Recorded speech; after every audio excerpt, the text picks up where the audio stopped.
I'm going to take off the table, Stugotz, the bad beat at the end of the night, the terrible gambling bad beat that costs you a lot of money. I'm going to take that off the table as one of the options in the question I'm asking you guys. Okay. All of sports, basketball, soccer, football, whatever sport you wish to choose, the ending of a game that's going to have you lose sleep most likely that night is blank anywhere in sports. Because I think the hockey overtime goal that kills you on the road is something that makes sports fans sleep less than anything except maybe like a buzzer beater. I think a buzzer beater for me, but especially when you're up 3-1 in that game. Well, but just the fear in overtime, okay, that the game can just end, and exactly that way. Because that right there last night is why that's the only team I fear if I'm the Panthers, because they can do that to you when you're up 3-1, and no one else can do that to you. There's not another team in the sport. No one else has. There's not another team in the sport that can do that to them. Have Sam Bennett talking after the game about usually we don't let up, but we let up. No, you didn't let up. It's they shot a bunch of times because they're really good. You were gassed and you had a power play, and you can't allow a power play in overtime against that team. You're describing letting up. Them getting gassed. Yeah, it was uncharacteristic, but to your point, I think that was the first Panther loss of the postseason, of the last few postseasons really, where I'm like, yeah, we could maintain possession a little bit more. We were a little sloppy with the puck in our own end, but we got beat. Like, this wasn't like the Toronto series or when we effed around with Carolina playing with our food, where I'm like, we'll tighten that up. We know what's wrong. We made some lazy passes in the neutral zone, and we got beat. It's really one of the first times in a long time that you can say that about a postseason Panther run where the other team was better than you on the night. That was just a great game, though. I mean, Fantastic. I think I have the prism of we won the championship last year. So you have a cup in your pocket? I had all the fear. I had all the fear last night, but I was able to kind of step back and just be like, holy shit, overtime, game one. Like, this is going to be an excellent series. Thank God it wasn't Carolina, Dallas. Can you imagine? Right. Who in their right mind's like, man, you know what I wish I saw right now? Jamie Benn. That would really do it for me. Really makes game 2 a must-win. It really does, Really? Duke. It really does. Yeah. From your lips, my man. Can you guys give me another sport that you think – because the way the Bills lost to the Chiefs were like a drop, or we could have gotten to that. Yeah. That was a pretty brutal way for the Bills to lose.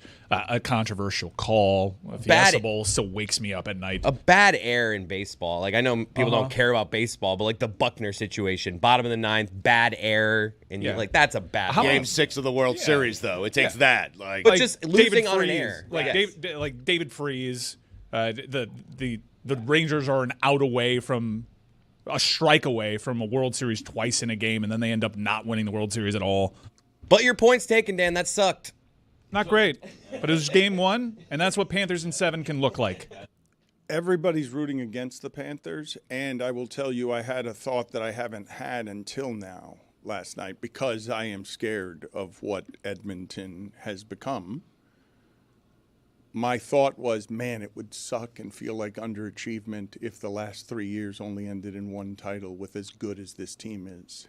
Like, it would hurt to have only one title in 3 years. But I'm telling you that I'm not saying it has to be like this, but if you told me what would it look like to recreate my fears in a way that would make me think that the Panthers are not going to be able to overcome this. It would look like last night. It's McDavid to Draisaitl at the end and the reminder, oh, Draisaitl didn't do shit in that series last year.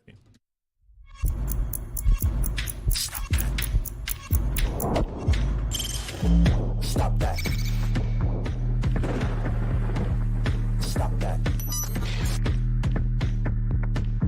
Stop that. Yeah.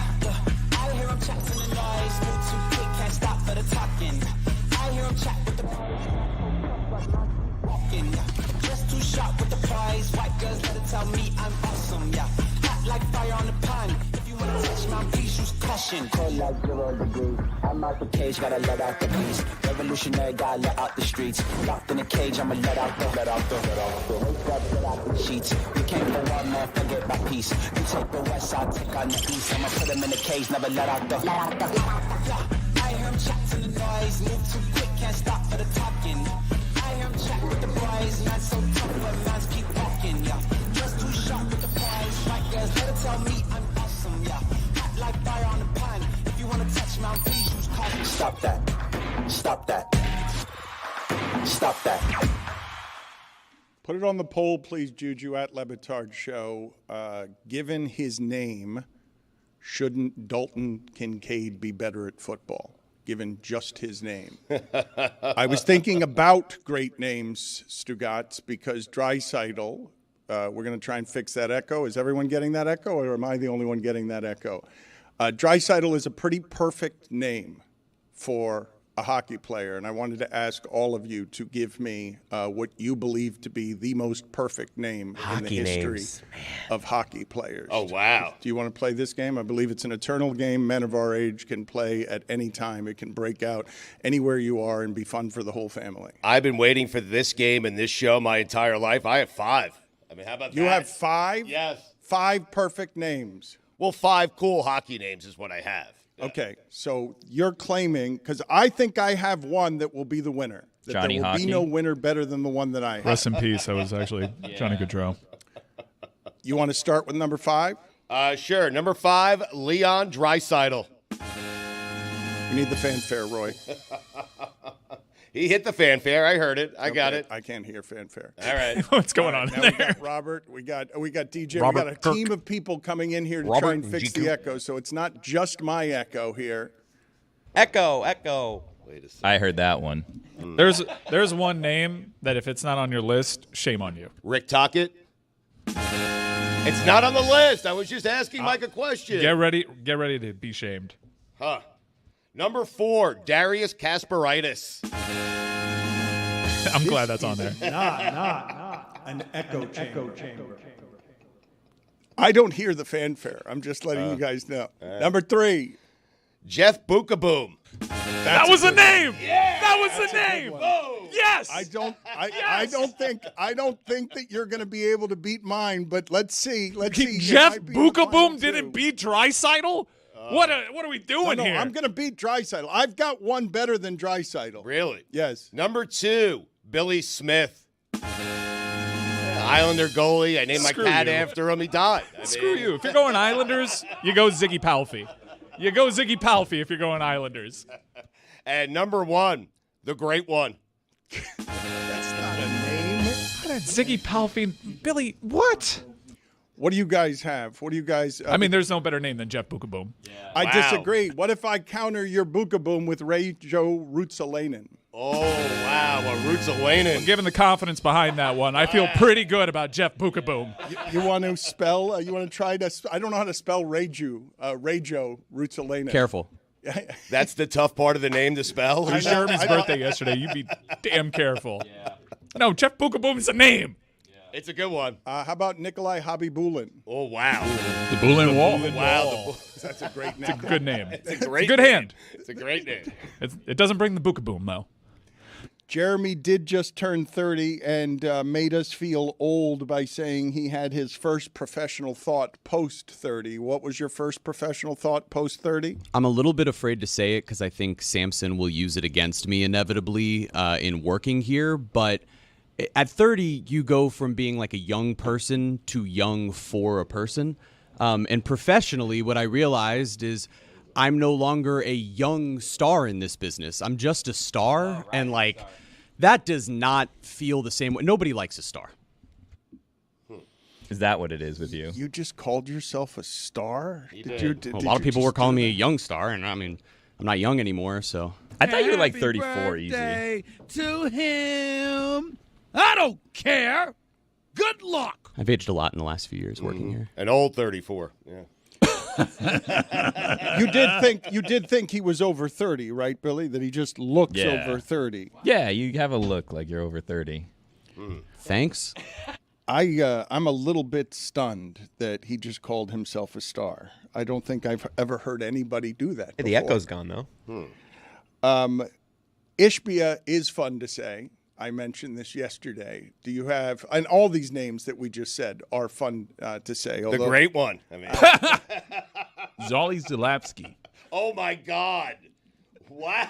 Look how pleased Roy is with himself. As he should. I mean. If we're playing fun owner names to say, I nominate Tillman for Tita.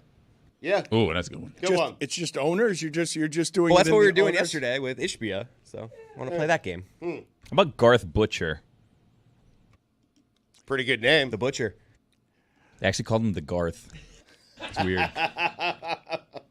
That game last night, when I tell you guys, and I know you've been tired of this analysis of fearing hockey throughout the last two playoffs because it can be so random, but it hasn't been that random this year. The two best teams have buzzsawed through the playoffs, and they've gotten to face each other. And that result, Roy, is exactly what I was afraid of in all of the ways. The Panthers, keep in mind, so they get the goals from Bennett and Marchand, and it makes them a team that now has 50 road playoff goals. That hasn't happened since the 93 Kings, okay? That team had Gretzky on it. The great one. That Well, team, it's most all time. On the road. I know. That team had Yari Curry on it. That team had McSorley on it. Like, that team was basically the champion Edmonton Oilers scoring on the road in 1993. The Panthers get the two road goals, go up 3-1. They had been under Paul Maurice 18-0 when they've got the lead at the start of the third period. They've been 31-0 when they've got the lead after the first or second period. And what happened to them is 46 shots, and they got those two guys. And I'm telling you, there hasn't been a feeling in Edmonton since they had the great one that felt as good as Draisaitl scoring that goal, the smoke blowing in, the horn going off, and he spreads his arms in the photo behind me. That's going to be a classic photo in Edmonton of him scoring that goal, and that goal was beautiful, and the Panthers were done. Like, you can't allow that power play. And they were going to lose anyway because they had no legs and they were fried.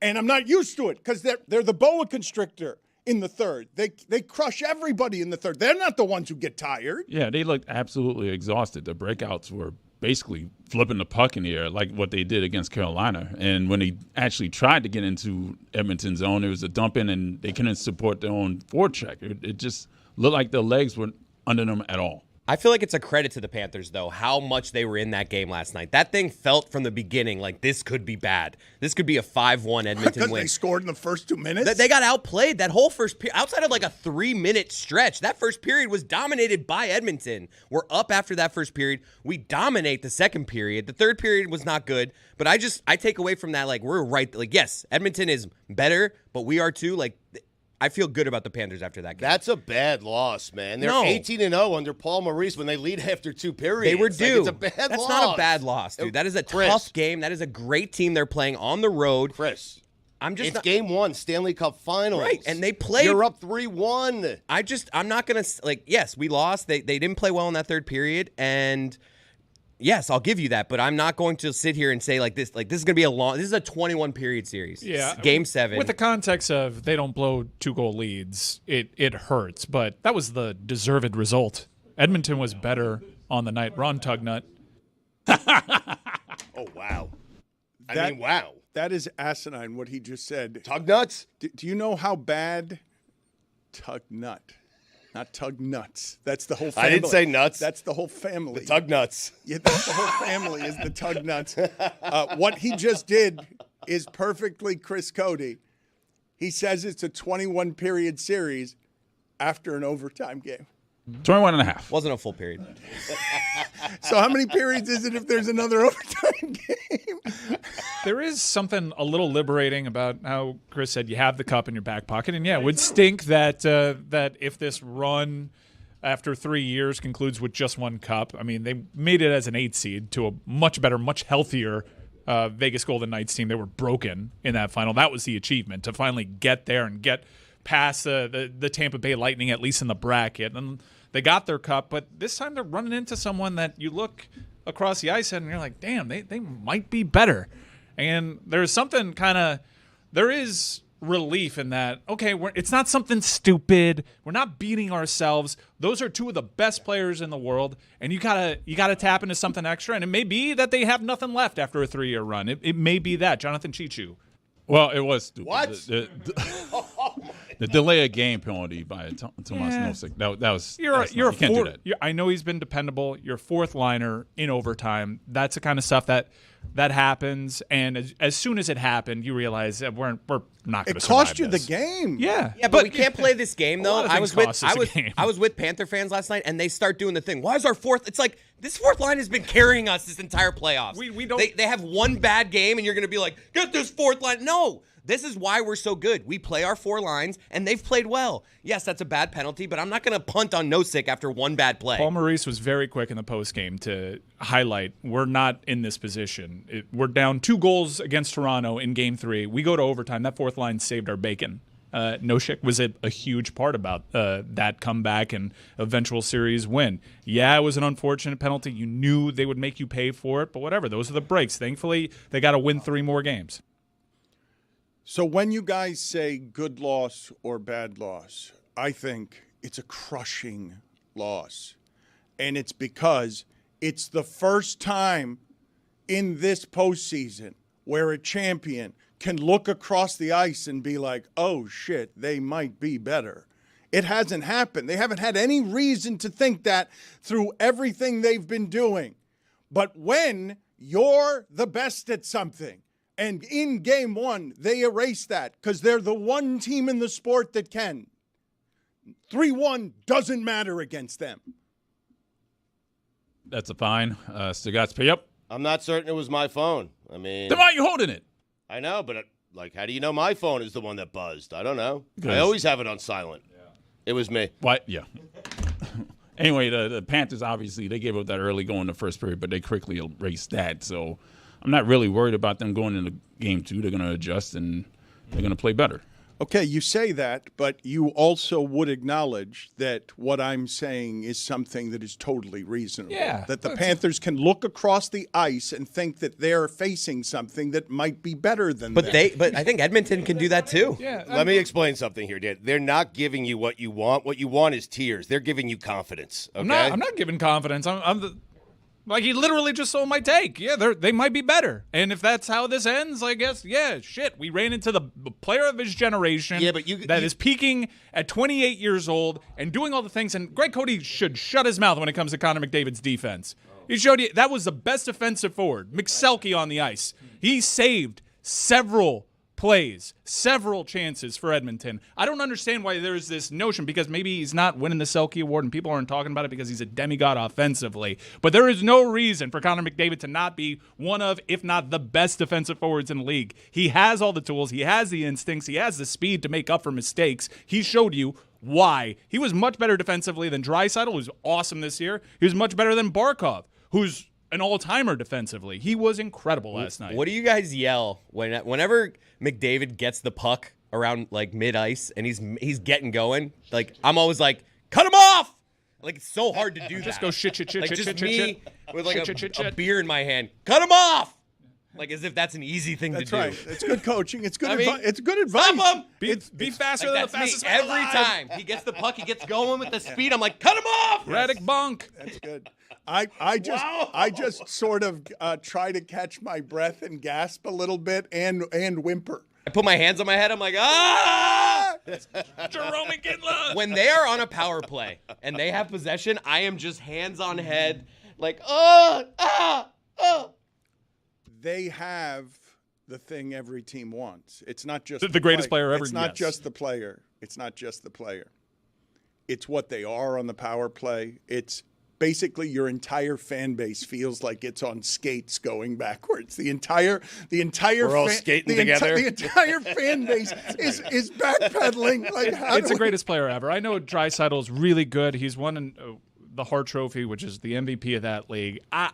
The West was so competitive this year. I'm not exactly sure Edmonton gets into the playoffs without Connor McDavid. They have the best player. They have the best player. That it doesn't matter how good your defense is.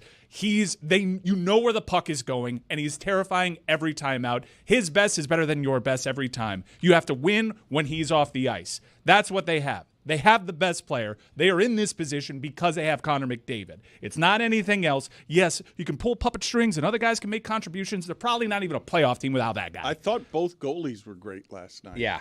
They were. Skinner made some big-time timely saves. I thought Bobrovsky was probably playing a little fast and loose and sloppy with the puck. That was a little throwback to last postseason. He became someone that you can trust, and this was the messiest he's been with the puck. And But he still saved us. Yeah, a lot. he was huge. He was huge. Rebound control has always been an issue with him, and you saw that on the first goal, and there were screens in front of him. He could not see the puck for the other 2 goals in regulation, so that's what happened. But Bobrovsky, he looked pretty good tonight. I think he sold it in, and obviously mistakes by the Panthers kind of wrecked him. You have been stoic. You've been all bravado. You say no fear at every turn. What would I have had to do last night to place fear in you? Is there a result? blowout, or maybe? I don't think. I Well, believe. no, because last season there were a couple of blowouts in Edmonton. I wasn't phased about it at all.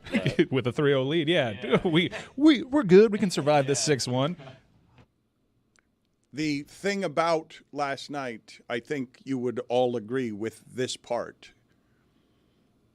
Those things that Edmonton specifically did to beat you are the most demoralizing of the things. It's their 2 best players. You had a confidence about we're unbeaten with Maurice if we lead after 2 periods. If we're unbeaten with Maurice in the playoffs, if we lead after 1 period, after 2 periods, and obviously after 3 periods, you have a situation where they took from you the stat you guys loved.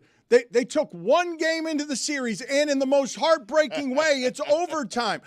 How did you guys sleep last night? I'm dead serious about this. When you lose that I was way, drunk. you can't get right back. You can't get right to sleep, can you? I slept like a baby. There's a funny thing that happens to you as you get older because I don't care about either of these teams. I was just rooting for that game to be over and Well, overtime. this is what's happening around here. You had Stugotz rooting for no double overtime, and you had Jeremy, and I don't know what we did to make this so, although I can guess. Jeremy found himself rooting against the Panthers last night just because of our show. Just a little bit. Like, I really love that team. I enjoyed covering them. But what this show has done in terms of the bravado around this team, and more importantly, this was a show that hated on Broward County to a point where it made me a self-hating resident of Broward County. And now, the moment that this Miami Heat show Welcome to Heat faces coverage, buddy. faces a difficult moment, the moment the Miami Heat face even a little bit of turbulence, it's, oh, we're going to jump ship and go all be Panthers fans. A thing that was never spoken about on this show until very recently, and then we're bringing in people just to be Panthers fans? Wait, we have to pick between teams then? Why That's can't we sure be what Heat happened. and You Panthers guys are fans? quitters. You quit on your franchise, How are you and talking you about? jump He's a ship star. He makes the over rules. to Well this said, other Billy. team. I'm sitting right here. Billy, you were the one who was right. It was a must-win yesterday. Sorry. I And said They that. were in the finals at the same exact time as 8 seeds. What the hell are you I talking understand about? this, but at this moment, the moment things got difficult for the Miami Heat, you guys jumped ship and all of a sudden embraced this Broward County team, and I'll tell you, it just doesn't sit right with me. No, the moment they acquired Terry Rozier, you idiot. Get out of here. Can you send him away? I Started What is far before that. What was that? He hasn't been here all week, although I did like Billy in the background doing this, saying, speed it up, speed it up. Billy You know was right. me. They're front runners. I'm a captain of efficiency, Dan. I know this about you. Jeremy's Star effers, but not me. I think Jeremy's criticism is a fair one. I will tell you, and I don't mind saying this out loud, what I'm seeing out of Edmonton, you will see no bravado from me. You will see no bravado. I've watched enough hockey in my life to know to respect what is at the center of that team. But we were right there with them. You Do should ya? respect the Panthers too. Do ya? Or should we put up the make overrated graphic behind you? No. This is what we told you. This is not me. This is Greg Cody's opinion that he Oh, adheres you. to. Wait a minute. What do you mean me? I know to respect what is at the center of that team. Billboards? I do. Should we do more billboards? Well, wait a minute. Doesn't mean I respect it more than my commitment to the joke when Greg Cody can make himself the middle of the Stanley Cup final. All right, cool. Little footnote to that statement then. But when I'm watching, and you guys have made fun of me the last couple of days because I continue to give him what I believe is bestowing my highest reverence by continuing to say of McDavid, what cometh this way. I'm describing it like It's the way you have to say it, But it's yes. because I hear dinosaur steps, like they sound like dinosaur steps. I said it last night. I was like, he's cometh. Yeah. Cut him off! Cut him off! Cut him off! Don't let him cometh! Don't let him cometh! When Bennett scored that second goal, though, I cameth. He's so good. Oh, you gotta pay God. him. You gotta pay him what he wants. You know, that is a franchise record for postseason goals. Quietly, Sam Bennett has. It also ties an NHL record for goals by a single player on the road. Can the TNT crew stop talking about him making money this offseason? Every time he has a good period, they go to TNT and they're like, man, Sam Bennett's gonna get the bank this year. We're trying to blow our thing up. He'll stay because he represents my city. I don't know exactly what it is that Jeremy is doing with this. Neither do I. We're not talking about the Heat because they were eliminated I got 2 up in the months air ago. with it, but I'm leaning in. My city. Okay, you know what? I got to get rid of him. I'm sorry. I was so hasn't been delighted here all to week. this. I know, but Well, the umbrella just gets in the Minor way. penalty, 2 minutes scrambling. the face behind Billy Gill right now. Are they still celebrating at that arena? That Yes. face right there, that is That Edmonton. one. That is, those people are so happy. That Draisaitl moment, that goal is something. That guy. That's the guy. We're just freezing on that guy. It is so Edmonton right there. Look at the diversity of that crowd. It seems like it's people from all over the world enjoying hockey. 3 Canadas. People in the hockey chat were like, "Man, look at that crowd. You think there's a crowd like that outside of the Amarant Bank Arena?" I'm like, "There's one place to go in Edmonton. It's that building. Of course, they're all going to be there." Look at that guy. What is the age? What is the correct age for the feeling that Stugotz is talking about, which he's laying on the couch and he's actively rooting for no double overtime. He's rooting against the game being better. I remember, can you guys look up for me? I remember my first hockey game. First hockey game I ever saw was Billy Smith's Islanders, and I believe it was like a 3 or 4 overtime game that they had with Mike Bossy and somebody else. That's and a good name. I didn't even know. Great one. I didn't even know. Well, that was Gretzky. No, that's Gretzky. Yeah. Dane Poppin.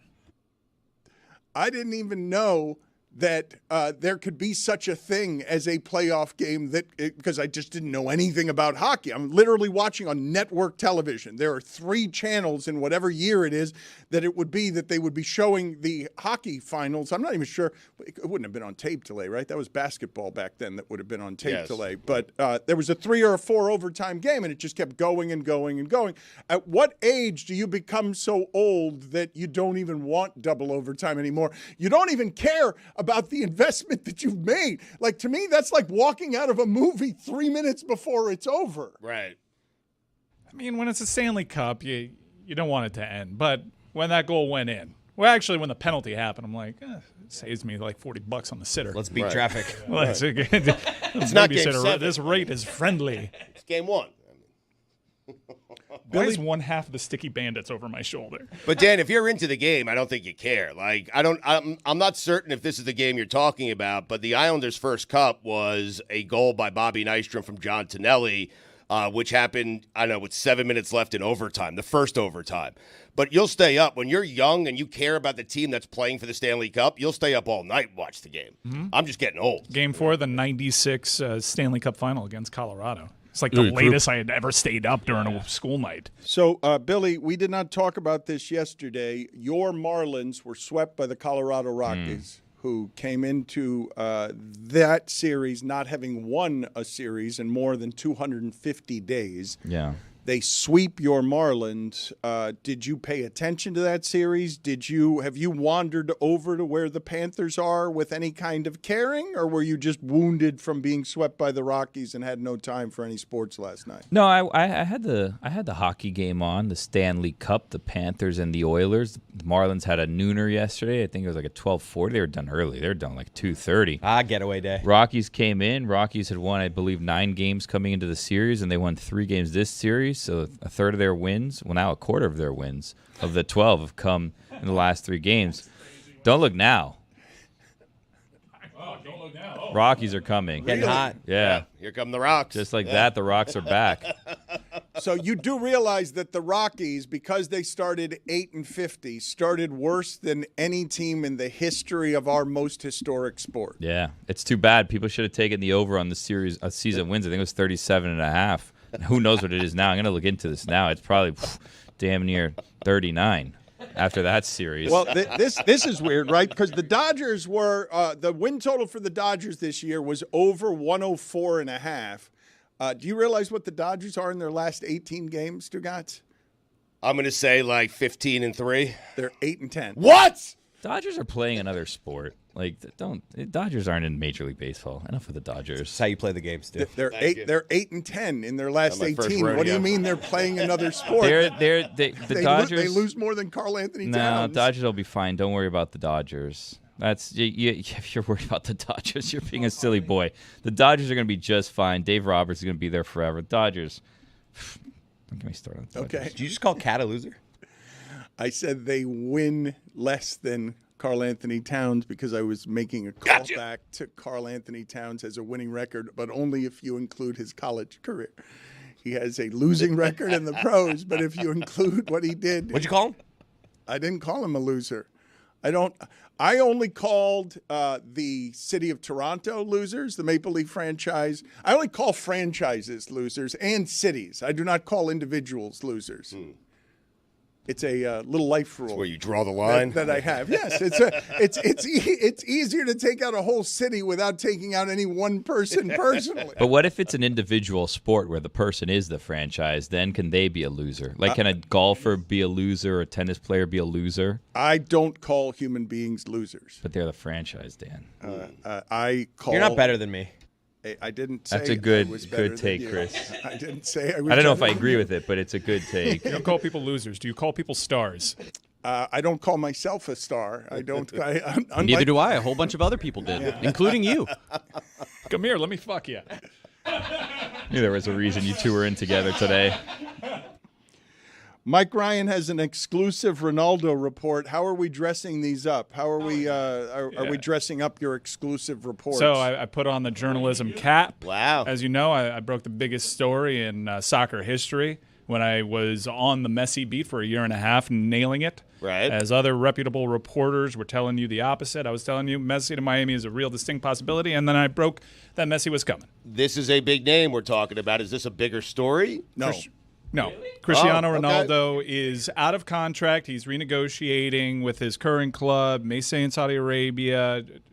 He wants to play in the Club World Cup, and I happen to know Gianni Infantino, the head of FIFA, is kind of pressuring teams that are in this Club World Cup to sign Ronaldo. They have this media rights package that's on the zone here in this country, like 24 of the games on TNT. He wants this to be big. This is the first Club World Cup, and he wants the co-face of a generation, Cristiano Ronaldo, in it. So if he's pressuring all these clubs, one would wonder, hey, Inter Miami's one of these clubs in the Club World Cup. Might they have interest in potentially loaning Cristiano Ronaldo for just this tournament and perhaps form a super team of Messi and Ronaldo? Yes, they're up there, but how incredible would that be? An olive branch, the two most divisive fan bases coming together. Inter Miami, no interest. What? You happen to know? No interest. Why? No interest in Cristiano Ronaldo. I think the reason is pretty obvious. So we'll leave it at that. That's Messi saying he has no interest? Is that No interest in Cristiano Ronaldo here at Inter Miami. Maybe he'll find another club in the Club World Cup. We'll see. I don't know where he's going, but I'm pretty sure it ain't Inter Miami getting a soccer so close to being back. I mean, What is your highest report? Is it I happen to know or I know for a fact? Like what is the highest? This one I kicked the tires on. I was like, hey, I hear Infantino is pressuring these clubs in the World Cup to sign Ronaldo. Anything? No. Okay, cool. I'll just see myself out. That was kind of how that one went. That's kicking the tires. Yeah, a little kick of the tires, and I'm here to exclusively report that don't Photoshop Cristiano Ronaldo in an Inter Miami jersey. I don't think that's gonna happen. The kicking of the tires, that has to be bicycles, right? That tells you nothing if you kick an automobile tire, correct? It will tell you much of nothing. Sometimes it hurts. The kicking of tires has to be a bicycle before you realize whether a tire. You can't tell totally. You can either see that an automobile tire is flat or you can feel it from driving, but kicking a tire, that's not going to have anything to do with an automobile tire, is it? The phrase dates to the earliest days of trucking, when a tire might look inflated but actually be flat because the other tires on the same axle were holding it up. So drivers would strike the tire with a tool called a tire billy, which resembles a billy club, to determine whether you had a flat. Thank you, Jeremy. That's why you're the star that you are. So it's not bicycles. It's the biggest vehicle we have. It is. It's the truck. Yeah, it's the truck. I wouldn't have known that. You mentioned journalism, and I was listening to some sound here, Stugotz, and I wanted to get your thoughts before I play this sound.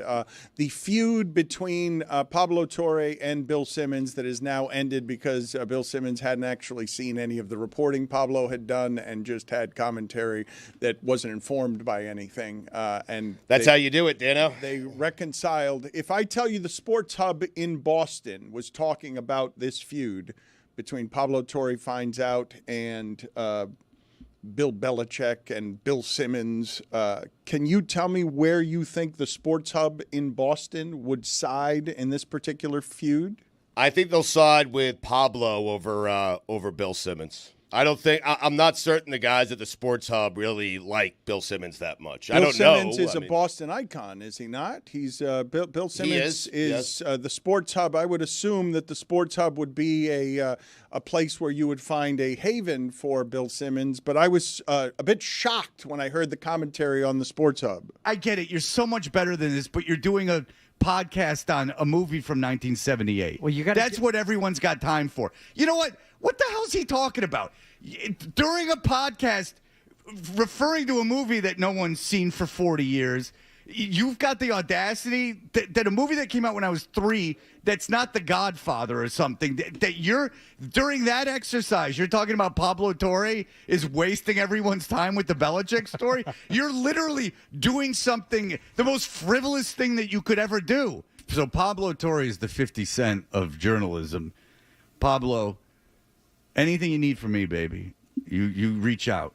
We're all here for you. We got your back. Pablo Torre, the greatest sports journalist in the world. That's just shocking to hear. Like a turn at the end. The 50 Cent in the world. What does he mean by that? He said no one wants to beef with him. No one, you can't beef with him. You shouldn't beef with him. He's gonna open up his briefcase and he's gonna say, "I happen to have a few questions for you." Yeah. And then you're just gonna melt in his journalistic breath. Anything you need from me, baby. Billy, why are you shaking your head? I don't know this? what I just heard. It's an odd turn there. The ending of that is where it crescendos. I was not expecting any of those people to say any of that, but for it to end with he's the 50 Cent of journalism, which means no one wishes to beef with him. He has escalated to that point very quickly. So Pablo Torre is the 50 Cent of journalism. Boston's also out on Belichick, though, right? Like, that didn't end great. Like, they're looking for things to make Belichick look bad at the that's moment. what one of the things they did in sideswiping Simmons is they kept saying, if you were still from here, you'd know how people. He's Hollywood now. I hate that. If you know how people here feel about Belichick and that story. Mike, I hate it as well. It doesn't matter that Bill moved across the country to L.A., to the place that Boston hates the most. He can still cover Boston sports in 2025 and do it very well. But that's where I knew those guys would go. You know what I think? Right. Anytime I see Bill Simmons, I'm like, this guy doesn't rep Boston enough. That's what I think. Anytime. What are we doing? Like, we're going to hipster shame as if, like, I like Bill Simmons' first couple albums. What are we doing? Well, Pablo Torre's Boston years were Harvard, which We got your back. tend to be things that annoy people. How often he reminds.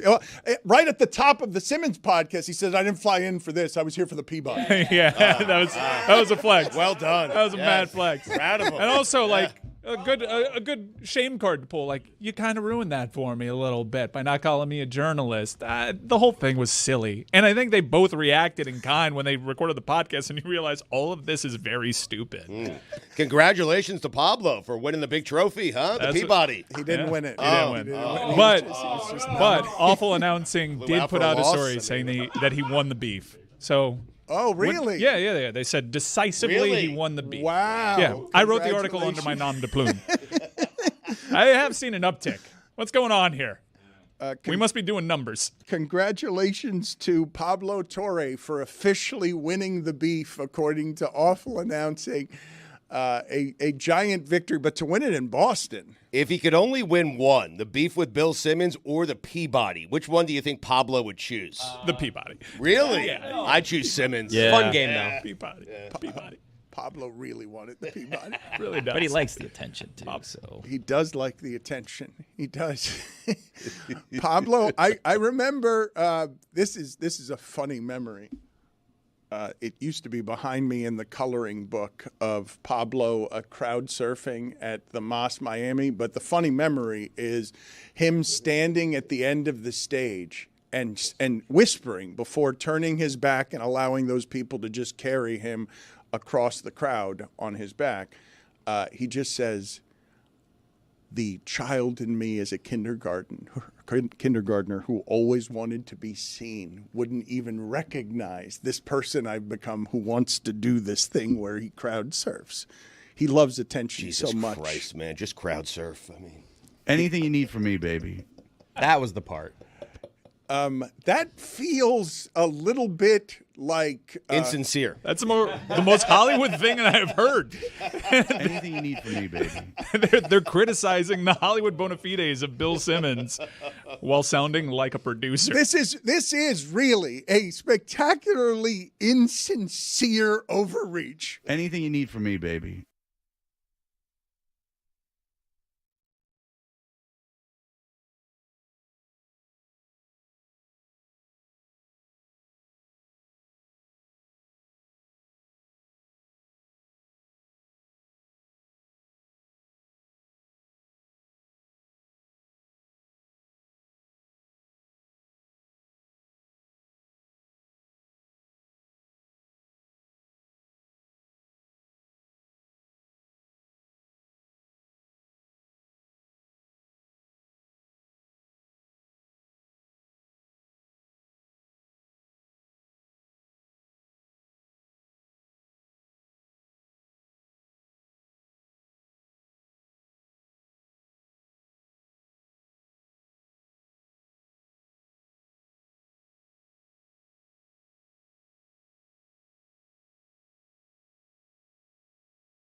This episode of the Dan Le Batard Show with Stugotz is presented by DraftKings. DraftKings, the crown is yours.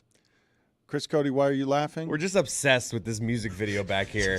The guy from Rascal Flatts and Akon have the song of the summer, and we just can't get enough of it. Yeah, so like what you heard as soon as Roy turned on his microphone is Billy saying he looks like Jeff Daniels because he's watching the video just on mute. He wanted to experience first with no music attached, which you're not getting the full experience, pal. But I've also run 10,000 simulations, and I think this is the only way that the Florida Panthers can outdo Chaperone's Pink Pony Club. We're going up against an irresistible force, so we need to start playing this in the locker room after games. You guys This have is our been only watching shot. this video for the last 90 minutes obsessively. What is happening in this video? So much. So a lot of Feeling so many emotions. A lot of water retention is happening in the faces primarily of guys you maybe last thought about 20 years ago, but this is outstanding. Akon, good to see you, pal. Great to see you. Thank you for the contribution. A Columbia shirt over that fit is a wild choice. Can we, without the music, just play the video in the corner of the screen without any music, without any audio? Do we have the ability Being to told show- we cannot do We that. can't do that? The algo? can't just Can show we the just get a still of this fit?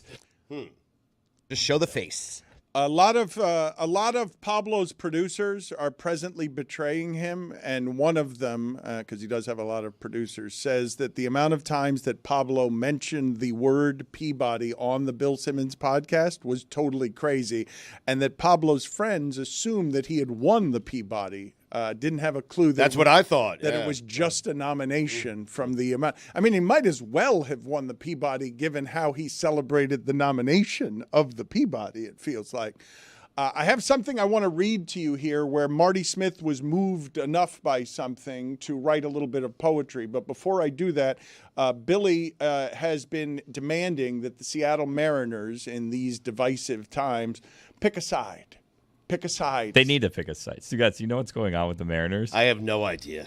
They're retiring number 51, an iconic number for the Mariners. Randy Johnson. Do you know who they're retiring? Big unit. Yeah. Also worn by Ichiro. So what they're doing is they're retiring the number for both of them at the same time. A double retirement. All right. Not how that works. Different days, though. You have to spread those out. No, you have to. No, you choose one. You're retiring one number 51. And by the way, it's Ichiro. Because if you're going to retire Randy Johnson, you retire that number before Ichiro got the number 51. Like, you've made the decision to not honor Randy Johnson and give the number to Ichiro, who was equally, if not more iconic than Randy Johnson in the history of the game. And now it's Ichiro's number. I'm sorry. You took it away from Randy Johnson. You gave it to Ichiro. If I had to decide one, I'd go Randy Johnson. Really? I think he meant more to that organization than Ichiro. I do. Better I really nickname. do. Better nickname for Big sure. unit. Yeah. There's only one person that meant more to that organization than Ichiro. The kid? That's right. No, I I thought you were mean, going to say Big Thumper. Jay Buhner? No, they should absolutely retire Ichiro's if it were a choice. But thankfully, like No, it has to be a choice. They could retire 26 and 25. Oh my Get God. out, man. God, That was- oh my that was God. really bad. Like, what is that? That's What math, is- friend. Forward in the cup. Mix it up. Minor penalty, 2 minutes, high sticking.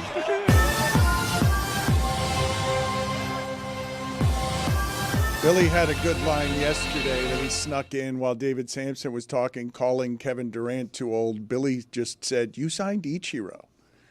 Different circumstances, granted. They signed Ichiro for like nothing. Yes, 'cause- but he was in his late 80s when they signed yeah. him. Oh man, but he could get you one hit every 4 days. I'll For tell you sure. what.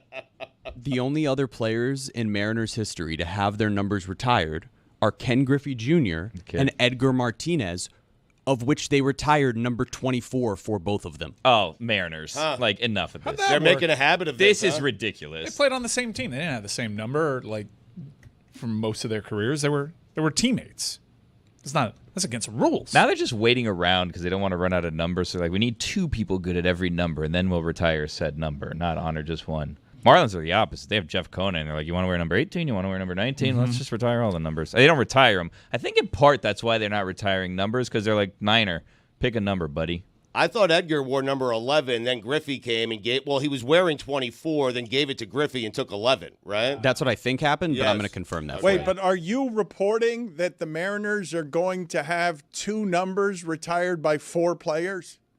Is that That's my exclusive report. Yeah. So the Mariners are going to have only 2 numbers retired in the history of their franchise, but 4. That's a riddle. But 4 players can say they've had their numbers retired after Ichiro and Randy Johnson. That is get some their incredible numbers retired. baseball trivia. The University of Miami also does something pretty confusing. They hang jerseys up in the rafters, but they're different colors.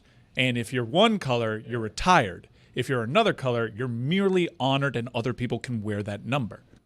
It is an incredible stat that they are honoring 4 people and retiring 2 numbers. It's also wrong. They retired number 11 for Edgar Martinez. They have a giant thing on their Google on their AI, promenade man. here. Yeah. Google AI. Also, That was 42 MLB.com. for Jackie Robinson retired by the Mariners. Well, we'll see. It was Tino Martinez who wore number 24.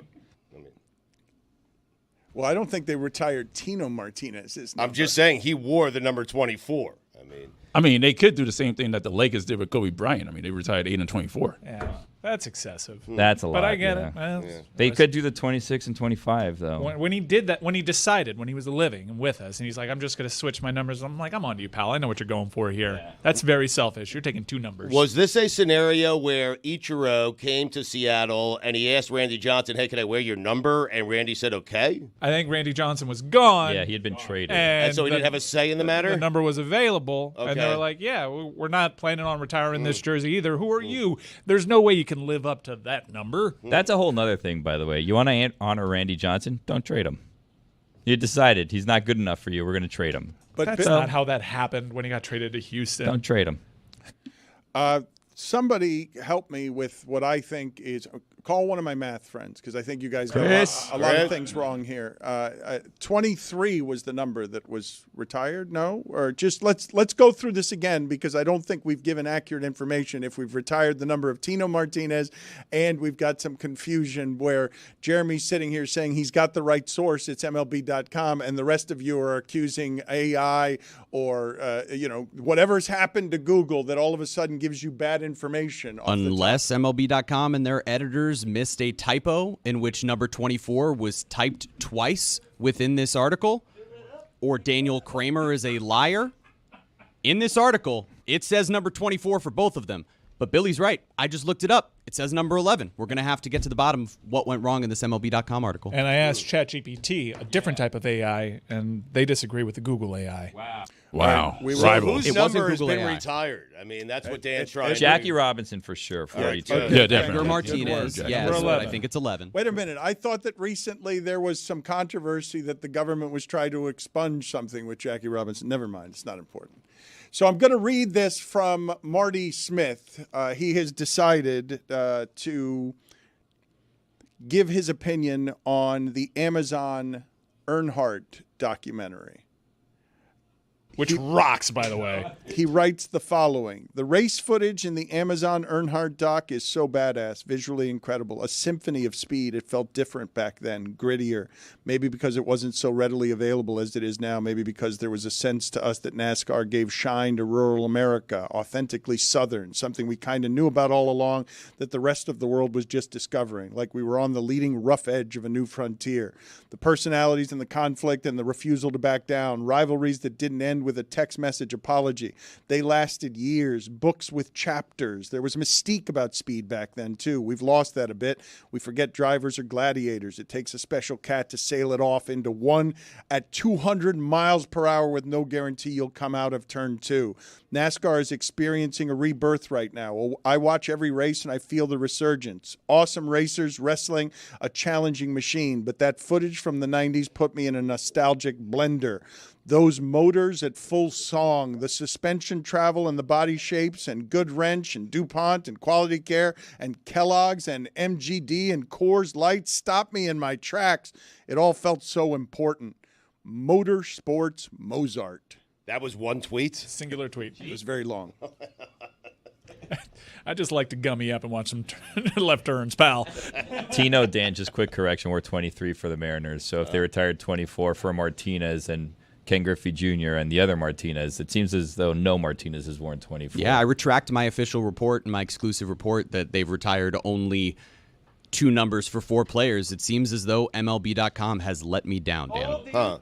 Journalism's dead. Now, Tino did wear number 24 when he played for the Yankees, I believe. Did he have a big That's series right. against the Mariners as a Yankee? Because then maybe they retire the 24 for that. Also, 42 was retired by the Yankees, I think, for not just Jackie, but also Mariano. Yeah. Has a team done this before? Because I think Billy's right that you can't retire them both on the same day. I do want to put on the poll at Le Batard Show, most meaningful Mariner. Ichiro, Randy Johnson, Ken Griffey Jr., Edgar Martinez, Jay Buhner. I think Big Unit only won one Cy Young with Seattle, and he ended up winning 4. So like, you can make an argument. His best years came after he left. He's going to be more remembered for being a Diamondback because that's the team that he killed a bird with, primarily. Yeah. You mentioned wasn't a Mariner there. I think he was a Diamondback when he killed that bird. I'm gonna look it up. Look it up. Check Google AI. This is my only window to get in on this Earnhardt conversation. It's a 4-part docuseries on Prime, and it is special, and I understand how it elicits that emotion. If you watch this documentary, one thing that stands out, did you guys know that no Cup Series driver has died since Dale Earnhardt died? It changed the sport in terms of safety measures. You had the Hans device. You see spectacular crashes still. You see them fly into the stands sometimes. You see cars get airborne. And it is a wonder every time when a driver simply gets out of the car. Yeah. And you think back to what killed Dale Earnhardt, it's fairly innocuous. It doesn't look like it's a bad wreck.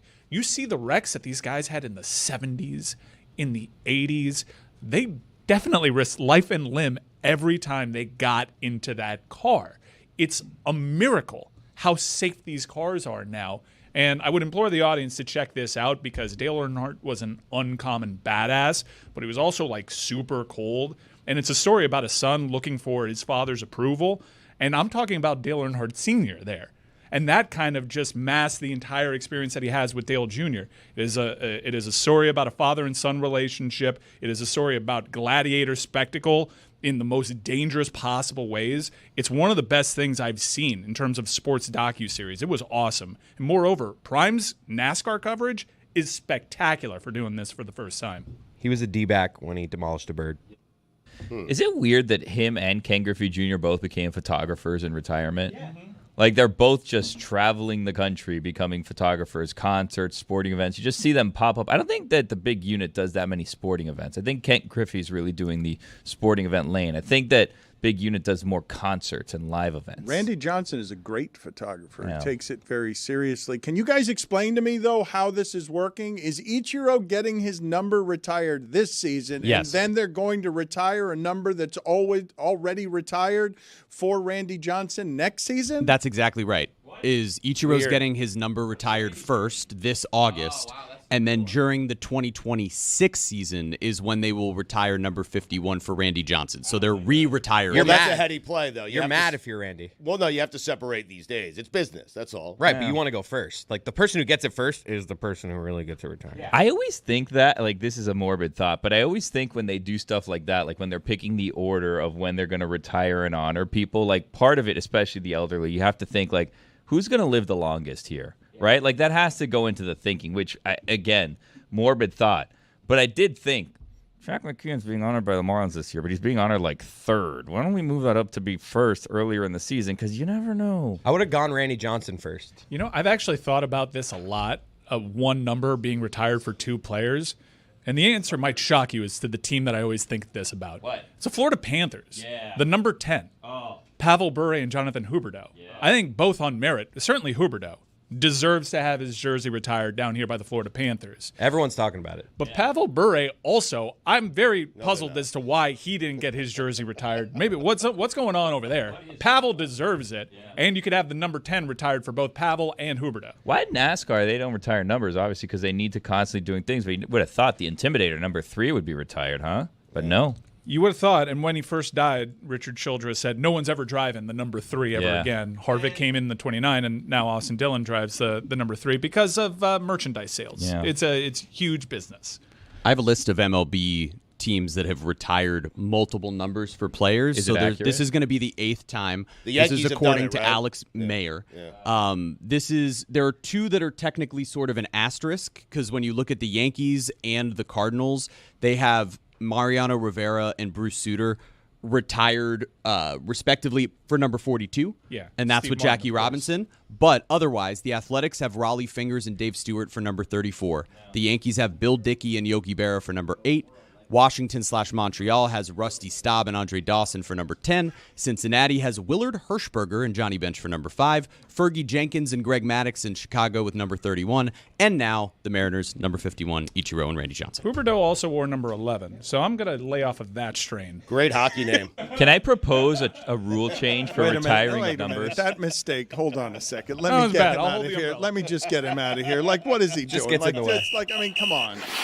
The whole thing. Penalty, 2 Come minutes. on. Stumbling. I think of this all the time. I've given this a lot of thought. Never mind. Huberdeau, I've got the wrong number. Well, he wore number 11 like Edgar Martinez. Now they Yeah. can retire 10 and 11. Yeah, Problem perfect. solved. And 21. Dave Stewart's from another time, man. Yeah, Like, he is. all those names you just rattled off, the one name I thought of was Stu. That guy, he would give you 9 innings, whether he had his A stuff or his C stuff. That's I mean, right. But I mean, Dave Stewart is the one that you thought Oh. was old when he said Yogi Berra. I don't know. That's an intimidator right Just there. brought me back to another time. That's all. Can I propose a rule change for retired numbers? Yes. So we now have a phenomenon where people are having their numbers like unretired, or they're granting the ability for their retired number for other players to use said number, right? Yeah. So like recently we had it with Warren Moon. We had the conversation with Phil Simms. It didn't end up happening. Right. I think that if you grant the player the ability to use your number and their career is not retirement number worthy, your number is no longer retired. Wow. It's active unless it's deactivated. Puts the pressure on you to only give it up for the good people. Exactly right. Then you're Right. not wasting that honor. Were you afraid to say re-retired? Were you afraid to say re-retired instead of re-deactivated? No, I don't know. So if Phil Simms gives his number to a player that has a terrible career, Simms loses his retired number? Correct. It's no Really? longer retired. In fact, as soon as someone else is wearing it, you have to take it down off of, the wall or whatever it's on. But what if the guy has a better career than you had? You should get some sort of prize for that, right? I think maybe you could leave the name up, but the number comes down. So Phil Simms' name can be up there, but the number is no longer there. Okay. Yeah. There were a couple of things I wanted to either correct or clarify that has been said here over the last 10 minutes of unbearable sloppiness. Pavel Bure, one of the reasons that his number is not retired here, I don't believe he won a single playoff game while he was in Florida. Not one. That's I think right. they got there a couple times and got swept both times. By the Islanders, right? Like every time? You mentioned was more recent. Andre Dawson. We skipped right past yesterday the fact that David Sampson said he went to a black church and dressed like Andre Dawson, which and tried to look like Andre Dawson, which demanded follow-up questions that we did not ask.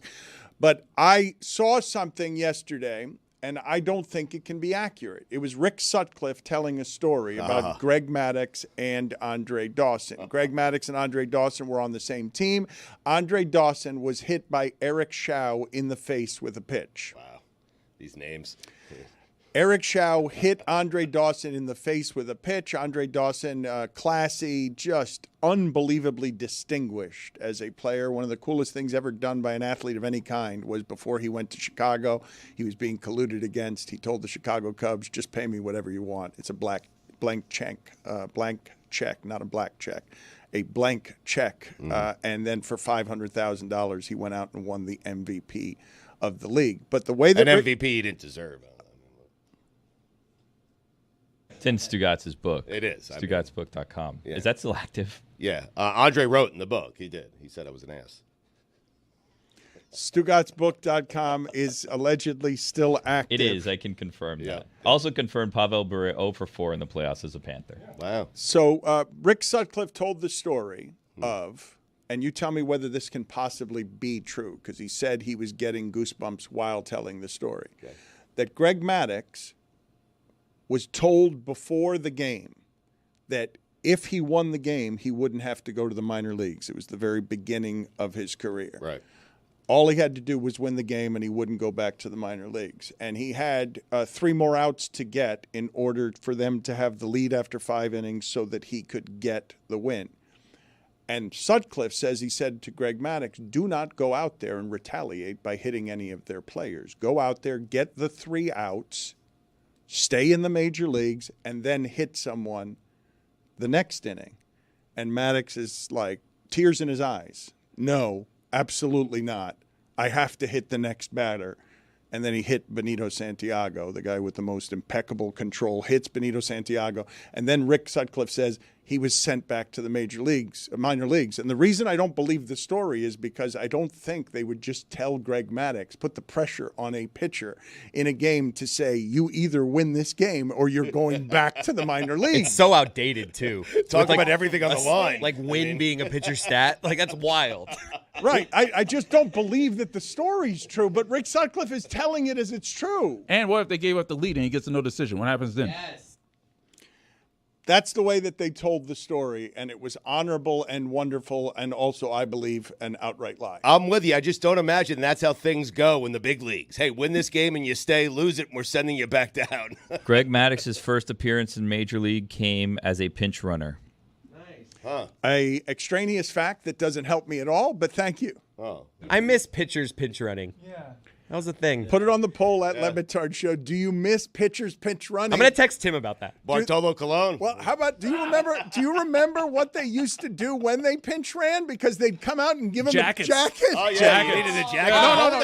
You got to get the arm warm. Yeah, that was when they were pitching. Yeah. Well, they would put it on one arm? Not pitch running. Sports Not was pitch running. sports. Yes. All the pinch runners, They just get in the way. Except Dave Stewart. Never wanted the jacket. I mean, It wasn't just a jacket on one arm. They weren't running with No, they've done that. I've seen that move. I have seen Not the jacket. while pinch running. Not while pinch running. Okay, maybe not. You remember what Randy Johnson would look like after he pitched? With that huge ace bandage wrap thing and that ice pack. No, it was it'd like be me a after whole- a Trish Stratus photo shoot. It'd be a whole ice machine. He'd have one of those Yes. hotel ice machines his on last his left arm. his last 3 seasons with the Mariners, he was 43-6. He was pretty good.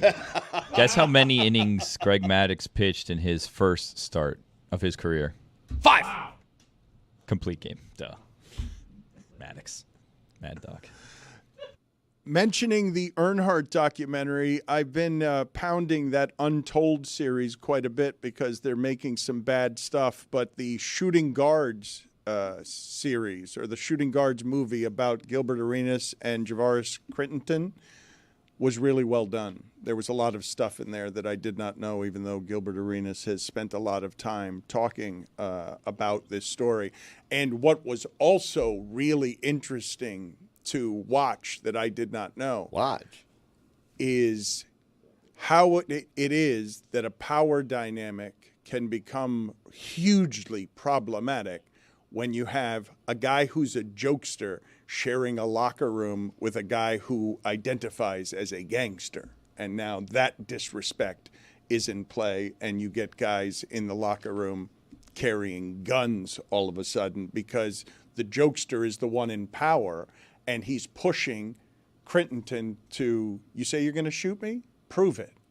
And Gilbert's got all the power. He's the jokester, and he brings guns into the locker room and puts them in front of his locker. And Crittenton's like, what do I need your guns for? I have my own. And now you've just got a situation where someone who's a prankster and always fooling around has landed on the wrong side of somebody who doesn't abide disrespect that way. And it was just interesting to see the parallel stories because they got Crittenton when he's come out of jail or come out of prison after serving time. And you've got Gilbert saying, among other things, yeah, I ruined that dude's life because of the decisions that I made. Gilbert has always been a really interesting personality, and what he's doing with his podcast and his media career is not merely ambitious, it has a ton of really hard work in it. Not everyone in the podcast game is working as hard as Gilbert Arenas is working to make sure that he can stay competitive in that game. He had a clip recently about Karl Anthony Towns Awful. that I did not enjoy listening Horrendous. to. He Like- sounded pretty terrible. It was a really, really, really bad and critical take in a way that should not be a criticism hurled at an NBA player. Well, this is the lane that Gilbert's willing to take that not a lot of former players are willing to take, and there is value in being able. Look, if the guy's willing to come into a locker room with a golden gun, the other part of that story that I did not know is that Gilbert was saying he was not suspended for either the guns in the locker room or what I thought he was suspended for, which is after the league cracked down on him, that David Stern was mad because during an on-court celebration, he's doing finger guns in the huddle when he's swirling in controversy. But he wasn't suspended for that either. He's like, no, I was suspended because they knew I was trafficking guns all over the place. I had on team planes, I had 400 some odd guns in my house, and I'm an NBA player who was trafficking guns on team flights. That's why I was suspended for 50 games. That's not something that I knew. So I would recommend that series because that started so strong. Untold started with like 6 or 8 fantastic stories that were told better than I had seen them told. And then I don't know what happened, but they became more and more diluted. This one is worth your time, though. If you want to cover subject matter on a Wizards team nobody cared about except for this story. The last 3 years of Panthers postseason runs have really cut into my television watching.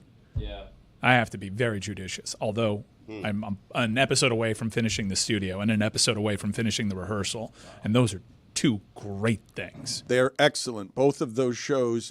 Nathan Fielder, I would argue, is doing not only stuff in television that hasn't been done before, but he is pushing really the envelope on awkward in comedy in a way that most comedians are not brave enough to do, where he will make a CNN appearance on, with Wolf Blitzer, and he's just actively trying to make things uncomfortable for people. And I will say, when I describe the rehearsal as some of the most ambitious television that I've ever seen in my life, I cannot believe the degree of difficulty on what it is that he's trying to accomplish with that show, what the budget for it is, and what his motivation for it is, which is to make meaningful change in the airline industry that is important. And he went to such lengths to do this, including becoming a professional flyer, that there's literally never been a comedian like this. Crew members to complete interpersonal communication training, and it says it isn't seeing the data that supports the show's central claim that pilot communications is to blame for airline disasters. Well, so I want to get you to respond to that, obviously. That's dumb. They're dumb.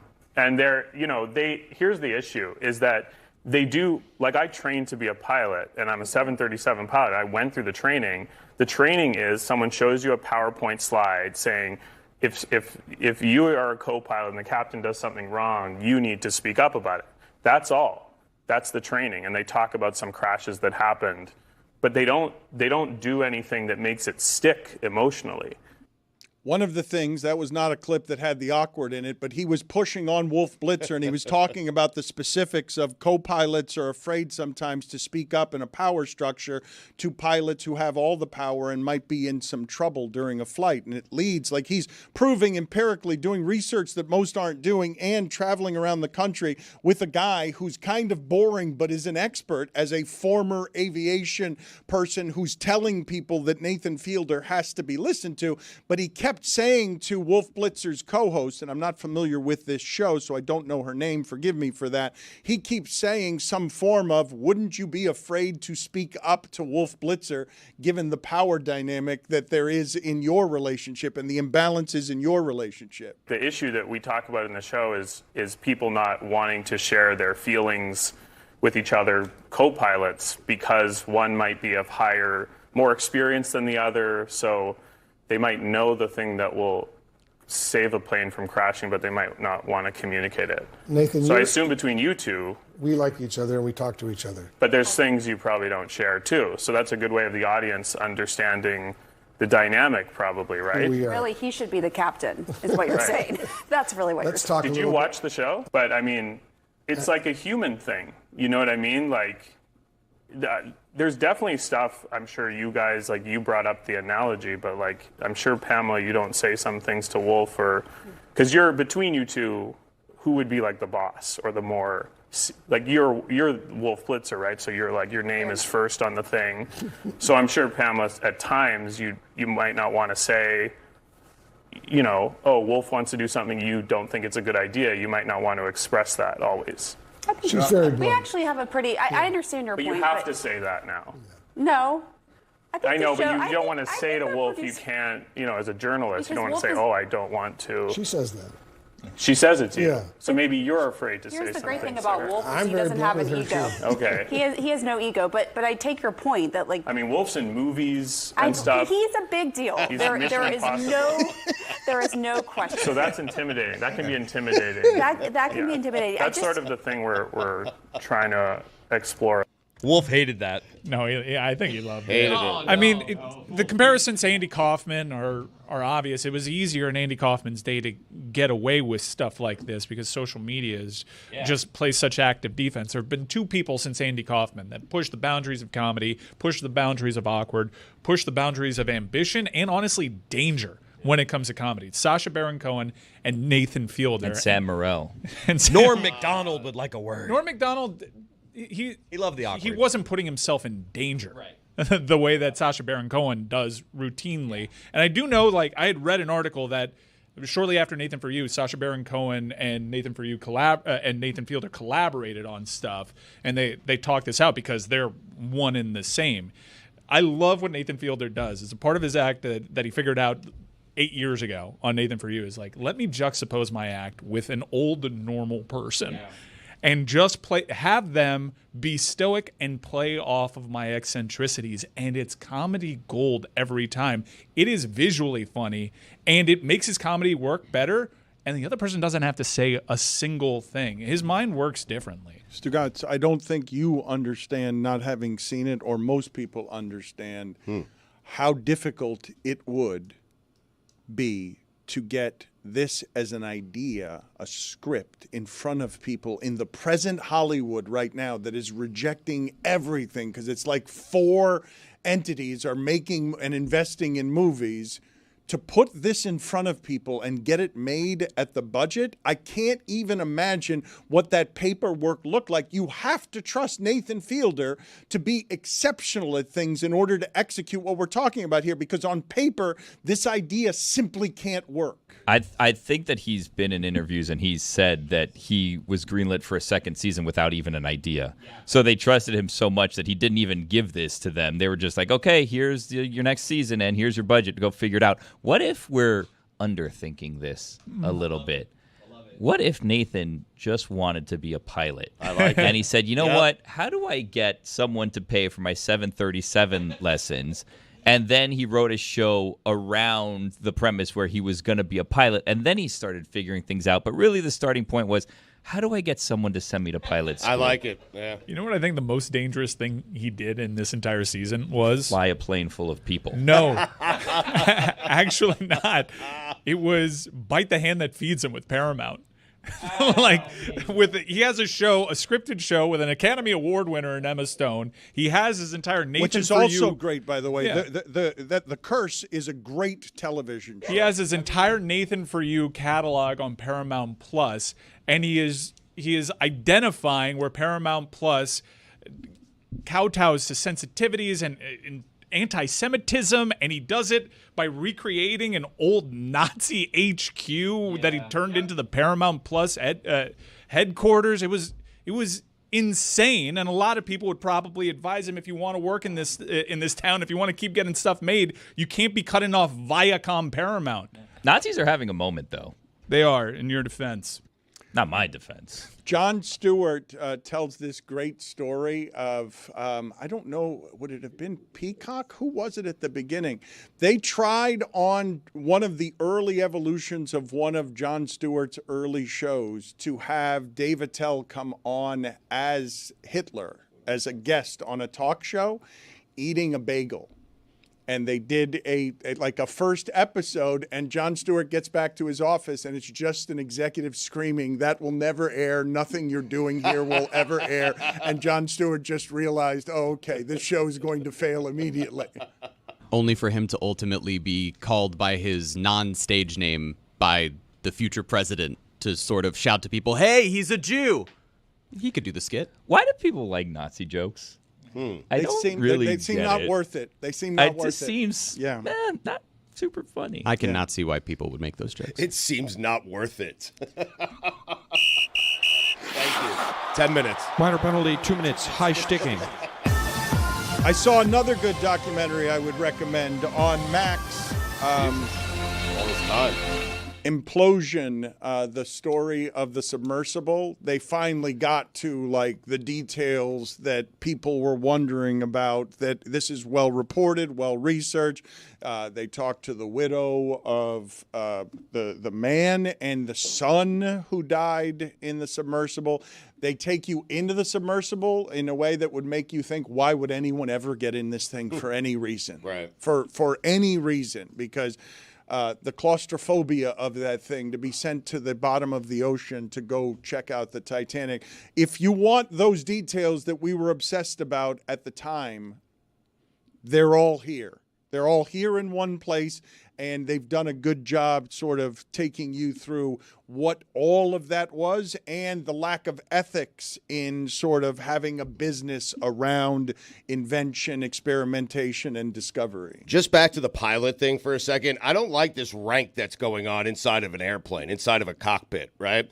If my plane is going down and the co-pilot has the answers to fix the problem, then please fix the problem, okay? Don't be intimidated by the captain. I cannot believe there is ego inside of an airplane. I can't believe it. Thanks for getting around to that. We appreciate your hard serious. work. What is going on? Where a co-pilot's not going to say anything because he's afraid to upstage the captain. Who Had cares? to be said. Had to be said. Thank you. What are we doing? Right? That's right. Thank you. Mm-hmm. That's good coverage of the rehearsal for someone who hasn't seen it. It's an outrage. Talk more. If you could save me, please. Mm-hmm. The funny thing is, though, is that the pushback that he's run into is they're like, nah. That's correct. Which is, I think, the official government statement is like, nah. Yeah, the government statement. I got this. The government statement is we don't need to look into this. Now all over social media is just pictures from airports of pilots not talking to each other. Just standing 10 feet apart. Say hello. How's your day? A little small talk. I'd prefer they get along. I literally, though, had never considered how awkward it must be for just two dudes who aren't in the mood at 5 a.m. to have coffee breath and not want to talk to each other.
Jessica negotiated a very difficult deal in order to get to New York and have in her contract something that said that at any time that we were talking about aviation, she gets an alert and gets to just drop into the show and talk about aviation as our aviation expert and the one who just is fascinated by flying, is tracking flights in her spare time, and must be, I would assume, fascinated by the show we were just talking about with Nathan Fielder. Mike is right that the awkward comedians, it's Ali G, it's Norm Macdonald, it's Andy Kaufman, but Nathan Fielder wants to take his place among the all-time greats with awkward because what he's doing, the curse is also great. I'm telling you, it's not just the rehearsal that's great on Max. I just can't believe the freedom this guy's getting. So, Jessica, thank you. It's nice to see you again.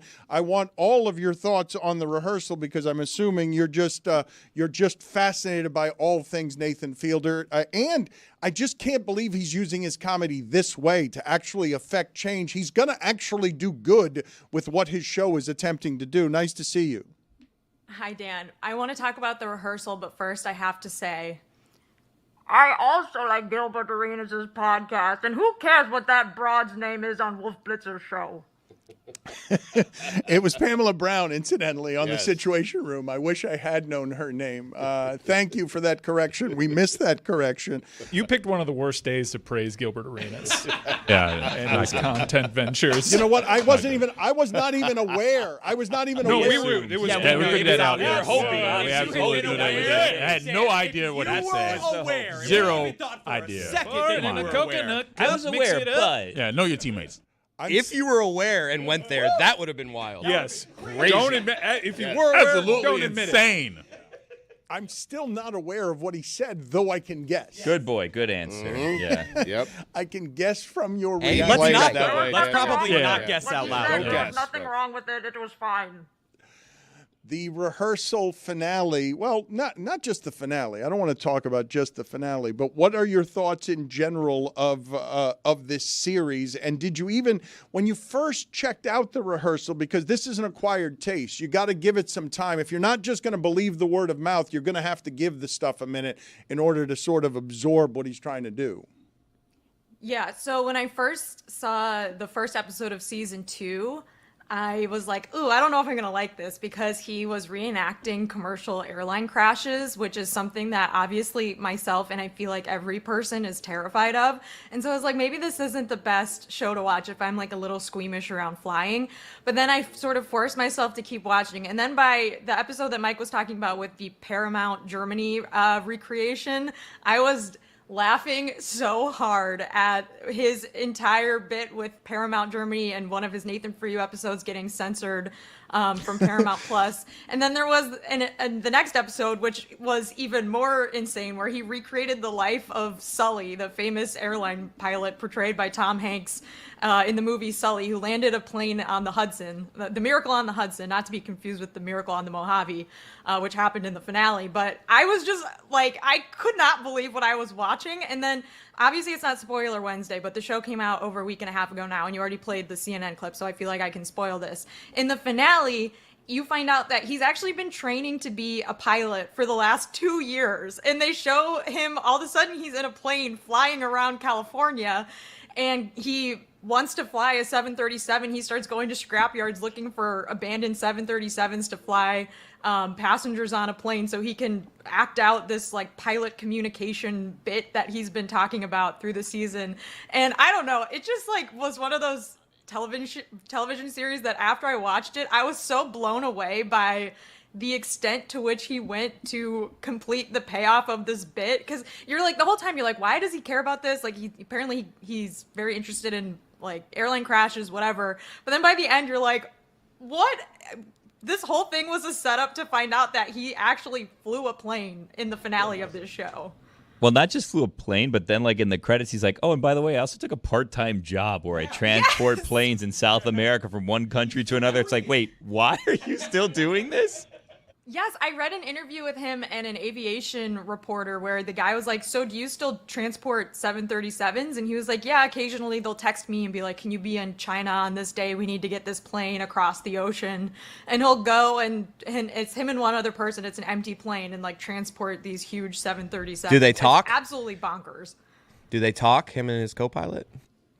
They show clips of him talking in the cockpit. So I think he is practicing what he preaches. Again, probably. though, I want you to imagine the flight that Tom Hanks was on that crashed in Castaway. Nathan Fielder was just in his spare time, not for fun, because it's interesting to him, and not because of content, was just taking planes that needed to get over to Brazil and flying with one other person in the middle of the night through dark rainforest just to land somewhere at 2 a.m., get off, stay in the hotel, and then get back because that flight needed moving. It's just insane what he was doing.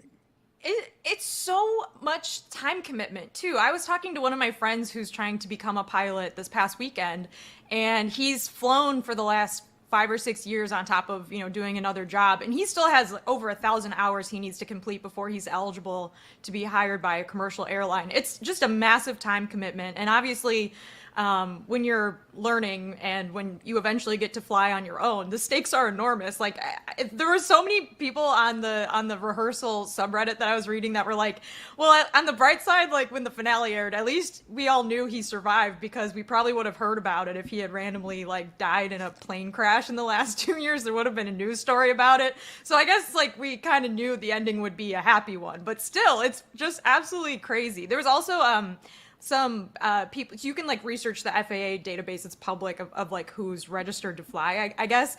And so fans of his had found that there was a pilot named Nathan Fielder who had gotten his license at some point. So there were some hints along the way that like people were sort of onto this whole scheme, but I don't think anyone really expected the payoff to be what it was. And on top of that, like, it's really not like a spoiler, because the funny parts of the show are just the comedic bits, not necessarily like the narrative of the season. So if you can get from Albert Einstein Wet Dreams to the Miracle over the Mojave on CNN, like there's so many laughs in between there. You can't really spoil any of it. Stugotz, I don't know if you remember this, and you guys will have to tell me what the fallout was from this, because there were all sorts of things that would happen at ESPN where we'd get in trouble, but I wouldn't quite learn how much trouble we were in.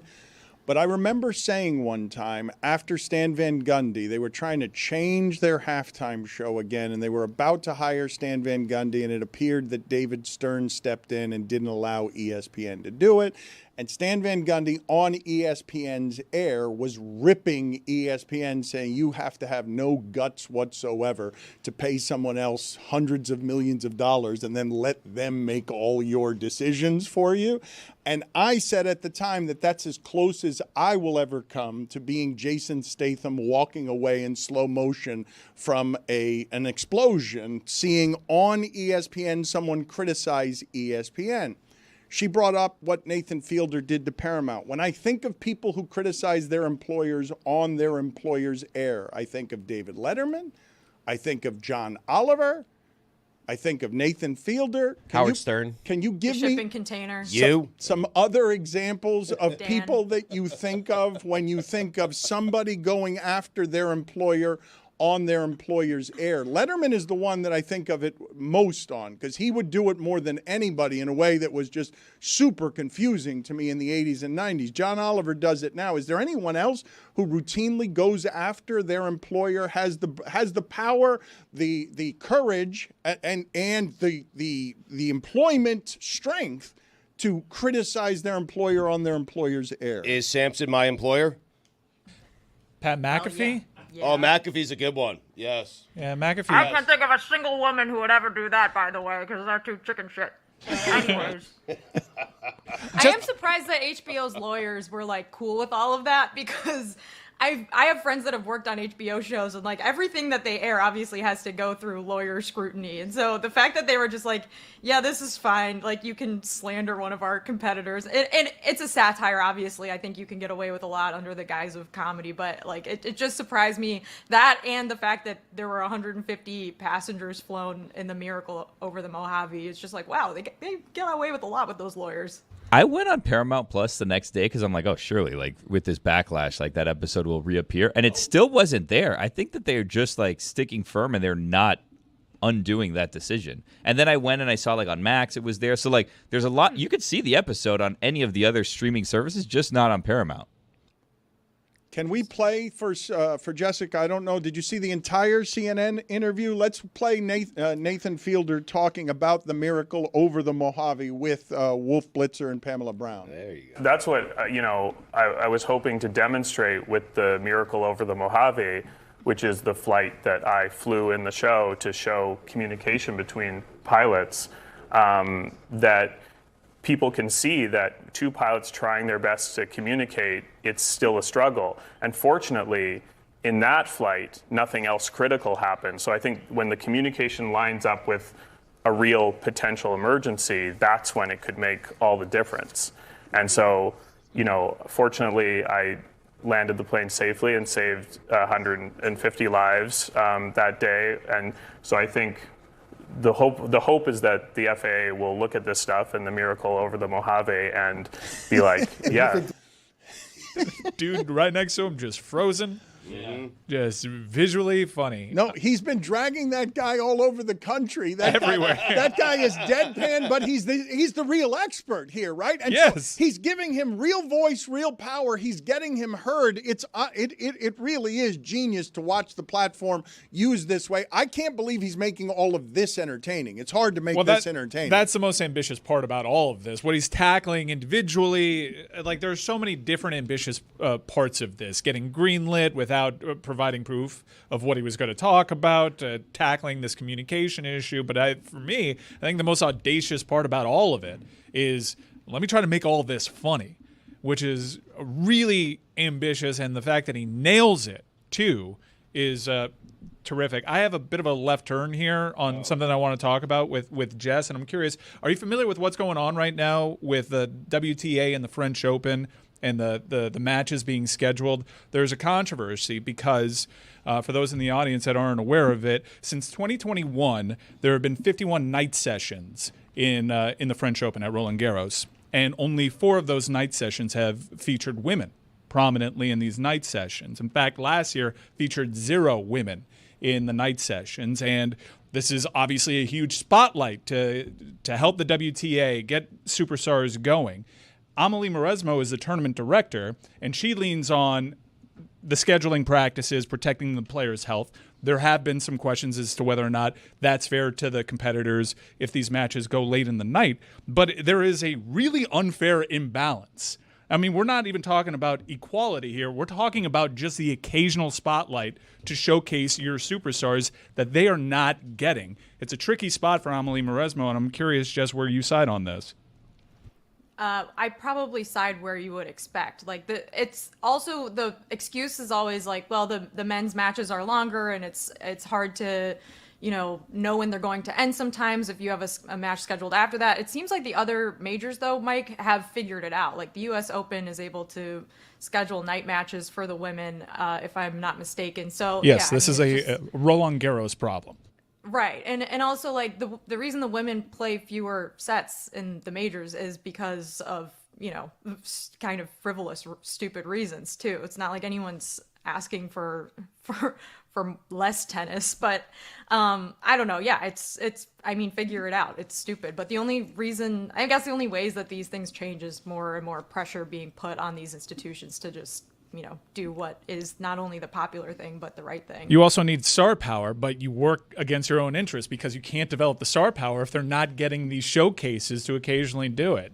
There's tons of star power in this women's in the women's semifinals right now. Coco Gauff obviously is the last American who's left on either the men's or the women's side. Sabalenka and Swiatek is a huge match. I mean, Sabalenka is just an absolute. She's so Dude, good. They're having strong. a hell of a match right now. Yes. A hell of a match. Well, when the segment ends, I can go watch it. But anyways, yeah, it's right now I'm just watching Willow lay on her back behind my setup. Did she miss us? Did she miss us? I heard there was another dog in the studio last week. What happened with that? It's Ethan's dog. Yeah. Not nearly You as never want to be cute. the dog after the dog. There are certain words, a good certain tweet. phrases that get Stugotz to stir. There aren't many of them. Roland Garros. The red clay. Is something that I see. I see a fire go off in my partner that springs to life whenever it is Roland Garros. It's not even the French Open. It's just Roland Garros does something to him. It's perfect. And we have such a great men's semifinal and women's semifinal. Like the matches, the competitors left at the French Open. I got to tell you something. I mock the French Open all the time because it seems like a different major. In fact, I have said that it shouldn't be a major. But when you have chalk get through to the semifinals at Roland Garros on the red clay, you have yourself a tournament, Dan. That's what we have. We have Alcaraz, we have Djokovic, we have Sinner. I mean, what a final we're going to have both on the men's side and the women's side. It's going to be fantastic. A great weekend of tennis. I love Roland Garros. If you had to rank these shows, you got to rank these from bottom to top, Jessica. I'm going to give you 4 shows here that most of us are watching. The rehearsal, the studio, Hacks, and Gemstones. If you have to rank those 4, 3, 2, 1, how would you rank those? That's difficult because Gemstones just ended. The series finale came out like a month ago. I love Gemstones. I think Danny McBride is so funny, and man, it's such a funny show. They're satirizing, Christian megachurches in the South. So it's sort of right up my alley a little bit. I love Gemstones. Hacks, I really, really like, but I didn't really love the season finale of the last season that just finished a few nights ago. I thought it was just ended on a strange note. I thought the episode before would have probably been a better finale. The studio is great. Very, very good show by Seth Rogen. And again, I'm like, man, I think Seth Rogen's so funny. No wonder when I was a child, Pineapple Express was my favorite movie because it's just Seth Rogen and Danny McBride. Let's rank them. Are you going to rank these things or what? Acceptance speech for every show. She's thinking about it and she's filling time. I think you're doing great, Jess. You think you're Just nominated keep going for along. I Peabody. think you're doing a really great job. This is an acceptance speech. Thanks, you, Al Jess. Saperstein. No, I appreciate you for having coming on. details. Thank you for the details. That's a good callback, Mike. I'll put Gemstones 1, rehearsal 2. Rehearsal 2. You got to start with 4. 4, 3, 2, 1. Is 1 the new 4? Thank you, Sal Saperstein. They don't even know what she did there. She Give me a 5th show and I'll make it a top 5 list. Good idea. And then All pour right. it in a But we know coconut. number 1. Mix it up. Love Island. Okay, 5 Love Island. I'll say 4 Hacks. Mike Schur is going to be on with us in a moment. We'll give him all your I love criticisms. Mike Schur. I like. Well, can I stay on for Mike Schur? I like him. Does he have anything to say about the Women's College World Series? Because I do. Have He's some. hot on that. Number 3. The studio. Number 2. Rehearsal. Just end it. Gemstones is I number love 1. Gemstones. The Women's College World Series, you were saying. It has been electric. I'm not the biggest softball fan in the world, and I barely understand the rules. It's not a sport that I ever played, but I've been watching over the last few weeks, and it's been so good. Oklahoma, who's like one of the biggest sports dynasties in the world, Oklahoma softball, they lost to Texas Tech in the semifinal, and now Texas Tech's playing Texas for the national championship. And Texas Tech, if you haven't been paying attention, that's okay. They have a player who transferred from Stanford, Nyjah Kennedy, who got over $1 million to transfer to Texas Tech. It is a huge NIL deal. Texas Tech, if you're paying attention to the college football space, you probably know this, but they have a pretty big-time NIL collective there now. They have a big football transfer class coming. I'm sure Mike's all over it. But softball, they've never won a softball national championship. Either as Texas. So whoever wins the series it's going to be the first for them. But obviously they knocked off the Giants in Oklahoma. So now they are playing against Texas. The first game was Wednesday night. Texas won off of a hit, off of an intentional walk. Absolutely crazy scene. It was just I guess a badly executed intentional walk. But crazy win for Texas, the best of 3 series, so it may go to 3 games if Texas Tech can win the next game. But it's been so much fun. The game in which Texas Tech beat Oklahoma was also electric. Oklahoma scored a tying 2 runs off a hit to tie it late in the 7th, and Texas Tech came back on a walk-off run and got it, and it was just so much. Oh, Dan, it's been so good. And this is the time of year where we've got WNBA, we've got softball, and then every 7 days we have an NBA Finals game. So there's just tons of time for sports right now, and I am loving it. Dan, you know what Roland Garros is all about? It's about Lorenzo Musetti. That's what it's all. A guy who will never make a semifinal in any other major, but on the red clay at Roland Garros, boom, there he is, taking on Alcaraz. Lately, over the last few months, he cometh. Yes. It also helps. That dude, hot as shit. Hottie. Hot. Oh. Holy cow. Can you please look up for me, Jeremy? I'm having a hard time remembering who the player was in baseball who got a hit on what was intended Miguel Cabrera. as an intentional walk. Miguel Cabrera. Wasn't it against the Marlins? Yeah, no, it was with Against the Marlins. the Orioles, right up the middle. Was he the only one to do it? That I can remember. I think Vlad may have swung at one. I think Vlad Guerrero was Or the did he player. hit one that bounced? No, he hit a ball that he hit a double on a pitch that bounced. yes, because he was. Don't make him like that anymore, do they? Crazy Musetti? bad ball hitter. But I think you might have that right on Cabrera, though. It might not. It might not be Miguel Cabrera. No, it was absolutely. 1,000%. Most definitely was. That's a core memory. Extra innings, Miguel Hanley Ramirez Cabrera. scored. You know where you were. Core memory, Miguel Cabrera swinging at a pitch out. I don't remember where I was. You don't? You just claimed it? You claimed that you Do remember it, though. Musetti was in the Wimbledon final last year. I also remember his game-winning home run against the Rays in the Bermuda Triangle. First at bat. Miguel Cabrera was awesome. They also don't make him like that anymore. Yeah. In the documentary I was talking about, Implosion, they said that more people get to the top of Everest in a day than get to see the Titanic, where it is. But of course, more people get to the top of Mount Everest a day. They're now cheating in order to get to the top of Mount Everest in a day. Yes, I don't know if anyone else saw this article that was in the New York Times. I want to say a week ago, but it was a story about these mountaineers who used I think xenon gas to acclimate to the altitude so that they could climb up Mount Everest faster. And it raises obviously all sorts of medical concerns, also ethical concerns. Like, is it better to be on the mountain less? Is that safer? Is it safer to, go at your own pace without any sort of like performance enhancing drugs? And it's also not a regulated sport, right? So it's not like there's any sort of like sport governing body that's like, hey, you can't do that. Like, this is people, spending their money in their free time to do something where it normally takes multiple weeks because you have to go to base camp and hang out for a while before you can climb up the mountain. And it's extremely dangerous, even though there's obviously guides who take you up there and, you need their help basically because it's so treacherous. But it just blew my mind that this is a thing that someone thought of, let alone that people are actually doing. And it's becoming one of those things where it's like, should it be hard to climb up Mount Everest? Should that be something that we can just do conveniently? Or is this something that is only important and like meaningful and profound because it's difficult? And like, I don't know. I had a lot of questions after reading this article. I thought it was crazy. 100% it should be difficult. It's only a cool thing because of how difficult it is, Jess. You made a great point. I don't understand why anybody would want to do this with performance-enhancing drugs. Watered down. Not even impressive anymore. Yeah, you know honestly. what's impressive? Lord dropped pure heroin at age 16. That's impressive. What? Drew Barrymore, I think, was addicted to blow at 12. That is impressive. No, pure heroin was the name of an album. It was.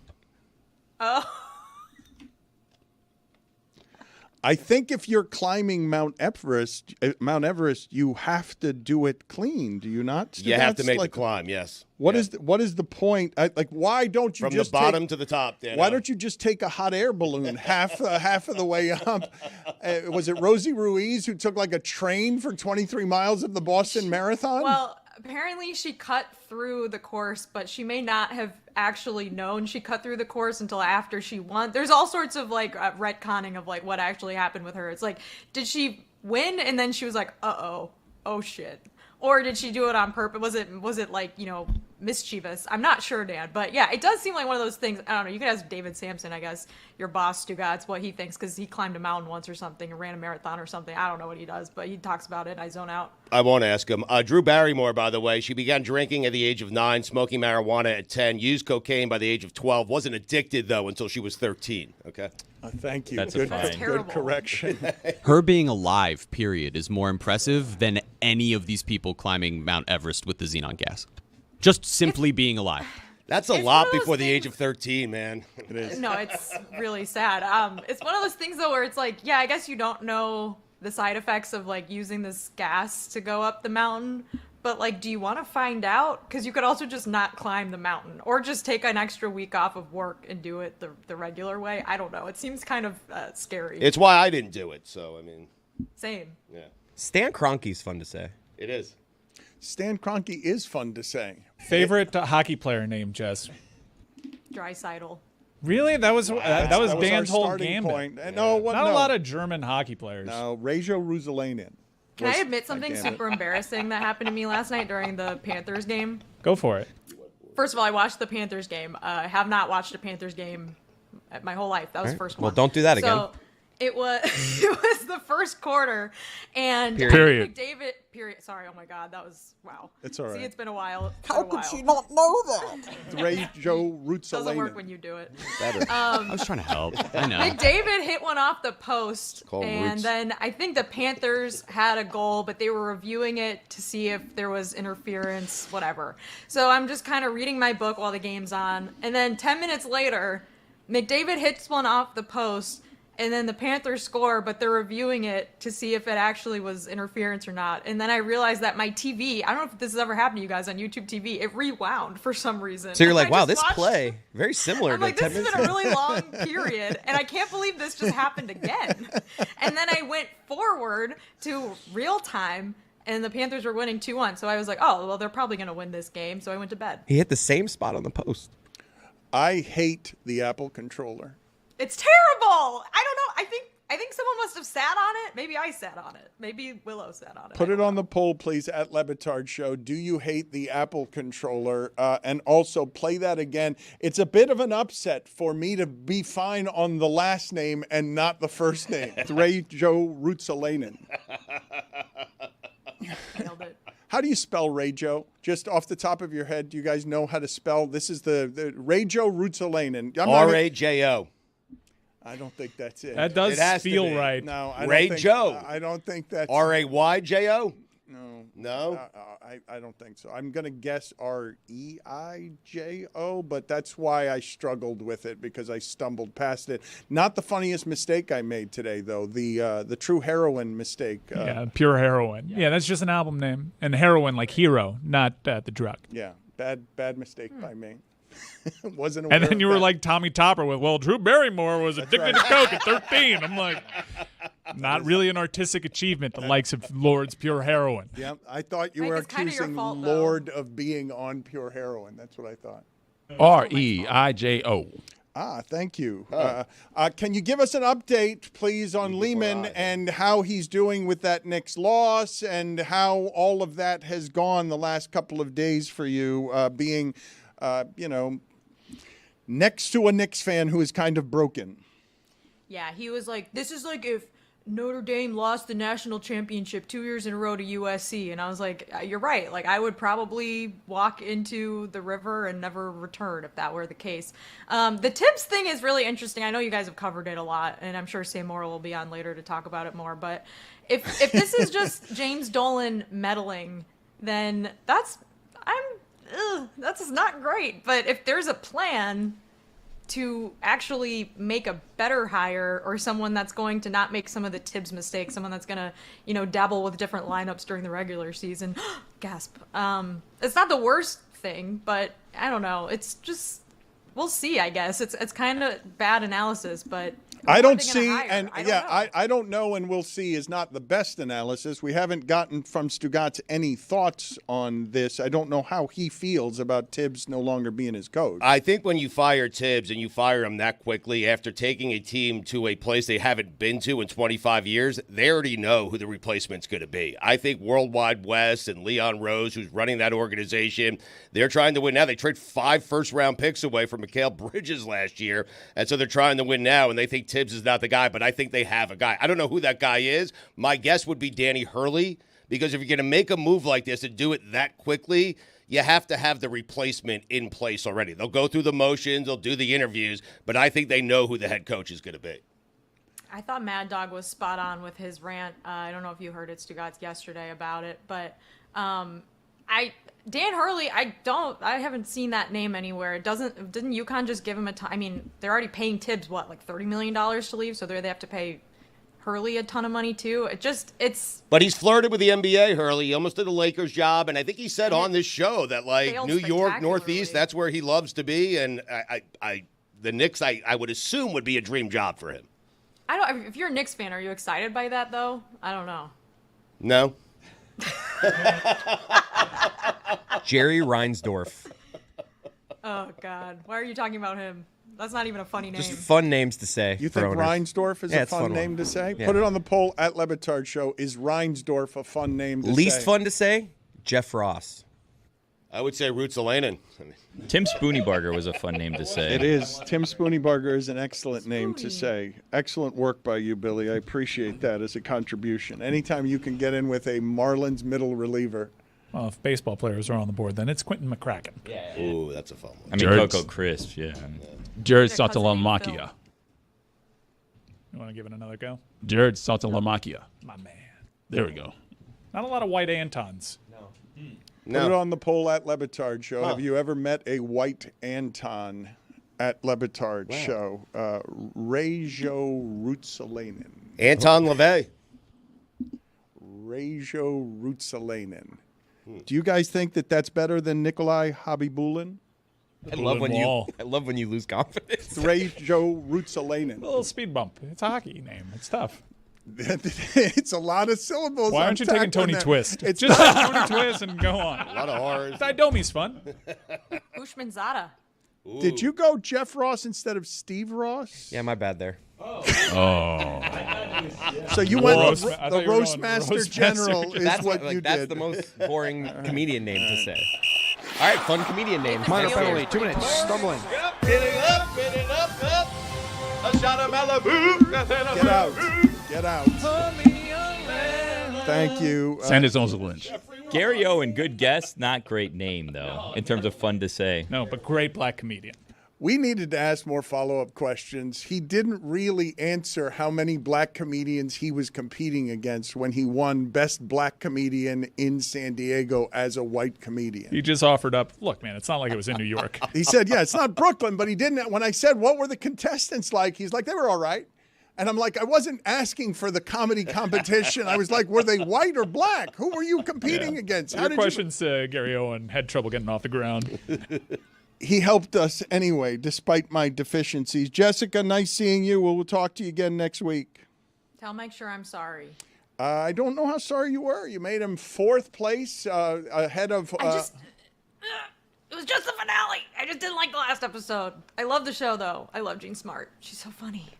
Love Island finished fifth. It's early, though.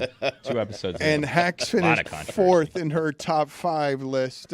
Billy, what happened here with your beloved Love Island and the Peacock streaming problems? Well, I'm starting to suspect that there were no streaming problems. There was we have a problematic contestant. We need to make some edits here. Is I think what was actually going on there, because it was supposed to be the series premiere yesterday, and it was 9:00. Everyone was excited, and then all of a sudden it just wasn't there, and people were still trying to wonder what was going on. It wasn't there. Lo and behold, the entire day, and I guess days before, they announced who the contestants are, and people had been tracking down the contestants and finding the skeletons in the closets of said contestants, and they had 2 particular contestants that they found some skeletons, and one of the contestants yesterday in the second episode just disappeared in the middle of the episode. They came back from a commercial break, and they're just like, Yulisa has left the villa. And then that was the last and then they're just like, it's a beautiful morning, but it was just like a quick throw in. And it seems as though a contestant may or may not have been removed from the competition on the second day of said show, which made me think, well, people were doing some digging around. And then this episode's release was delayed about 40 minutes, seemingly for no reason whatsoever. I put 2 and 2 together. I'm not a detective. I'm no Matlock. But I think that maybe we were making some edits to that first episode and cleaning some things out and maybe clearing some camera time for said contestant who was going to be removed later that day. Matlock was a lawyer. Yeah, but part of being a lawyer is being a detective. Everybody knows that. He's right about that. Yeah. Well, Matlock was also a dude when I was growing up. Didn't we talk about how no lawyer asks a question they don't know the answer to? How do you get that answers? You detect. Put it on the poll, even though it's a controversial question. Should Matlock be a dude? I don't know about that one. I'm just saying. Jess has only been gone for 2 minutes. I'm just saying. DEI. Separation. Starting to say things that may lead to you not being welcome on Love Island in the future, Dan. Be careful. Would you guys Don't say the N-word. want to be? That's what happened. That was one of the big controversies. You'd think that'd be easy these days. Mm-hmm. What? Like to be where? To not say it. Yeah, don't say it. Don't say it. Didn't CNN announce the R word is back the other day? I think this is like a weird report. I think the election did. Oh. Rutsalainen? Well, let's just not say offensive things. If we can. Ray Joe Rutsalainen. Good goal. That includes agreeing with Gilbert Arenas. Yeah. He didn't know. He didn't know. Right. At the time. We're just making sure I now that he still knows. don't know. I still don't know what he said. I got an idea, but I still don't know what Gilbert Arenas said about Karl Anthony Towns. I'm guessing it was either misogynistic or homosexual slur or both. We don't need to guess. The first part. Top Only five the first guesses? part, which I was mean- a surprise. Gary Owen, when he was on with us yesterday, mentioned something about how invasive reality shows are, and the idea, he was like, no bedroom, and then first show, he's like, the producers are really good, they were in the bedroom. Would you guys want a reality show in your house? Like, I would imagine that would threaten a relationship, to have that kind of invasion on your privacy, to have cameras around all the time. Would you guys want to do that? How much am I getting paid? I mean, you have to factor that in, right? You do, but I would ask if that number has to be exorbitant for you to do it, because I think a lot of people would like attention enough to do it. I don't think there's a circumstance under which I would want that kind of invasion in my home. But it's the cheapest television. It's wildly popular television.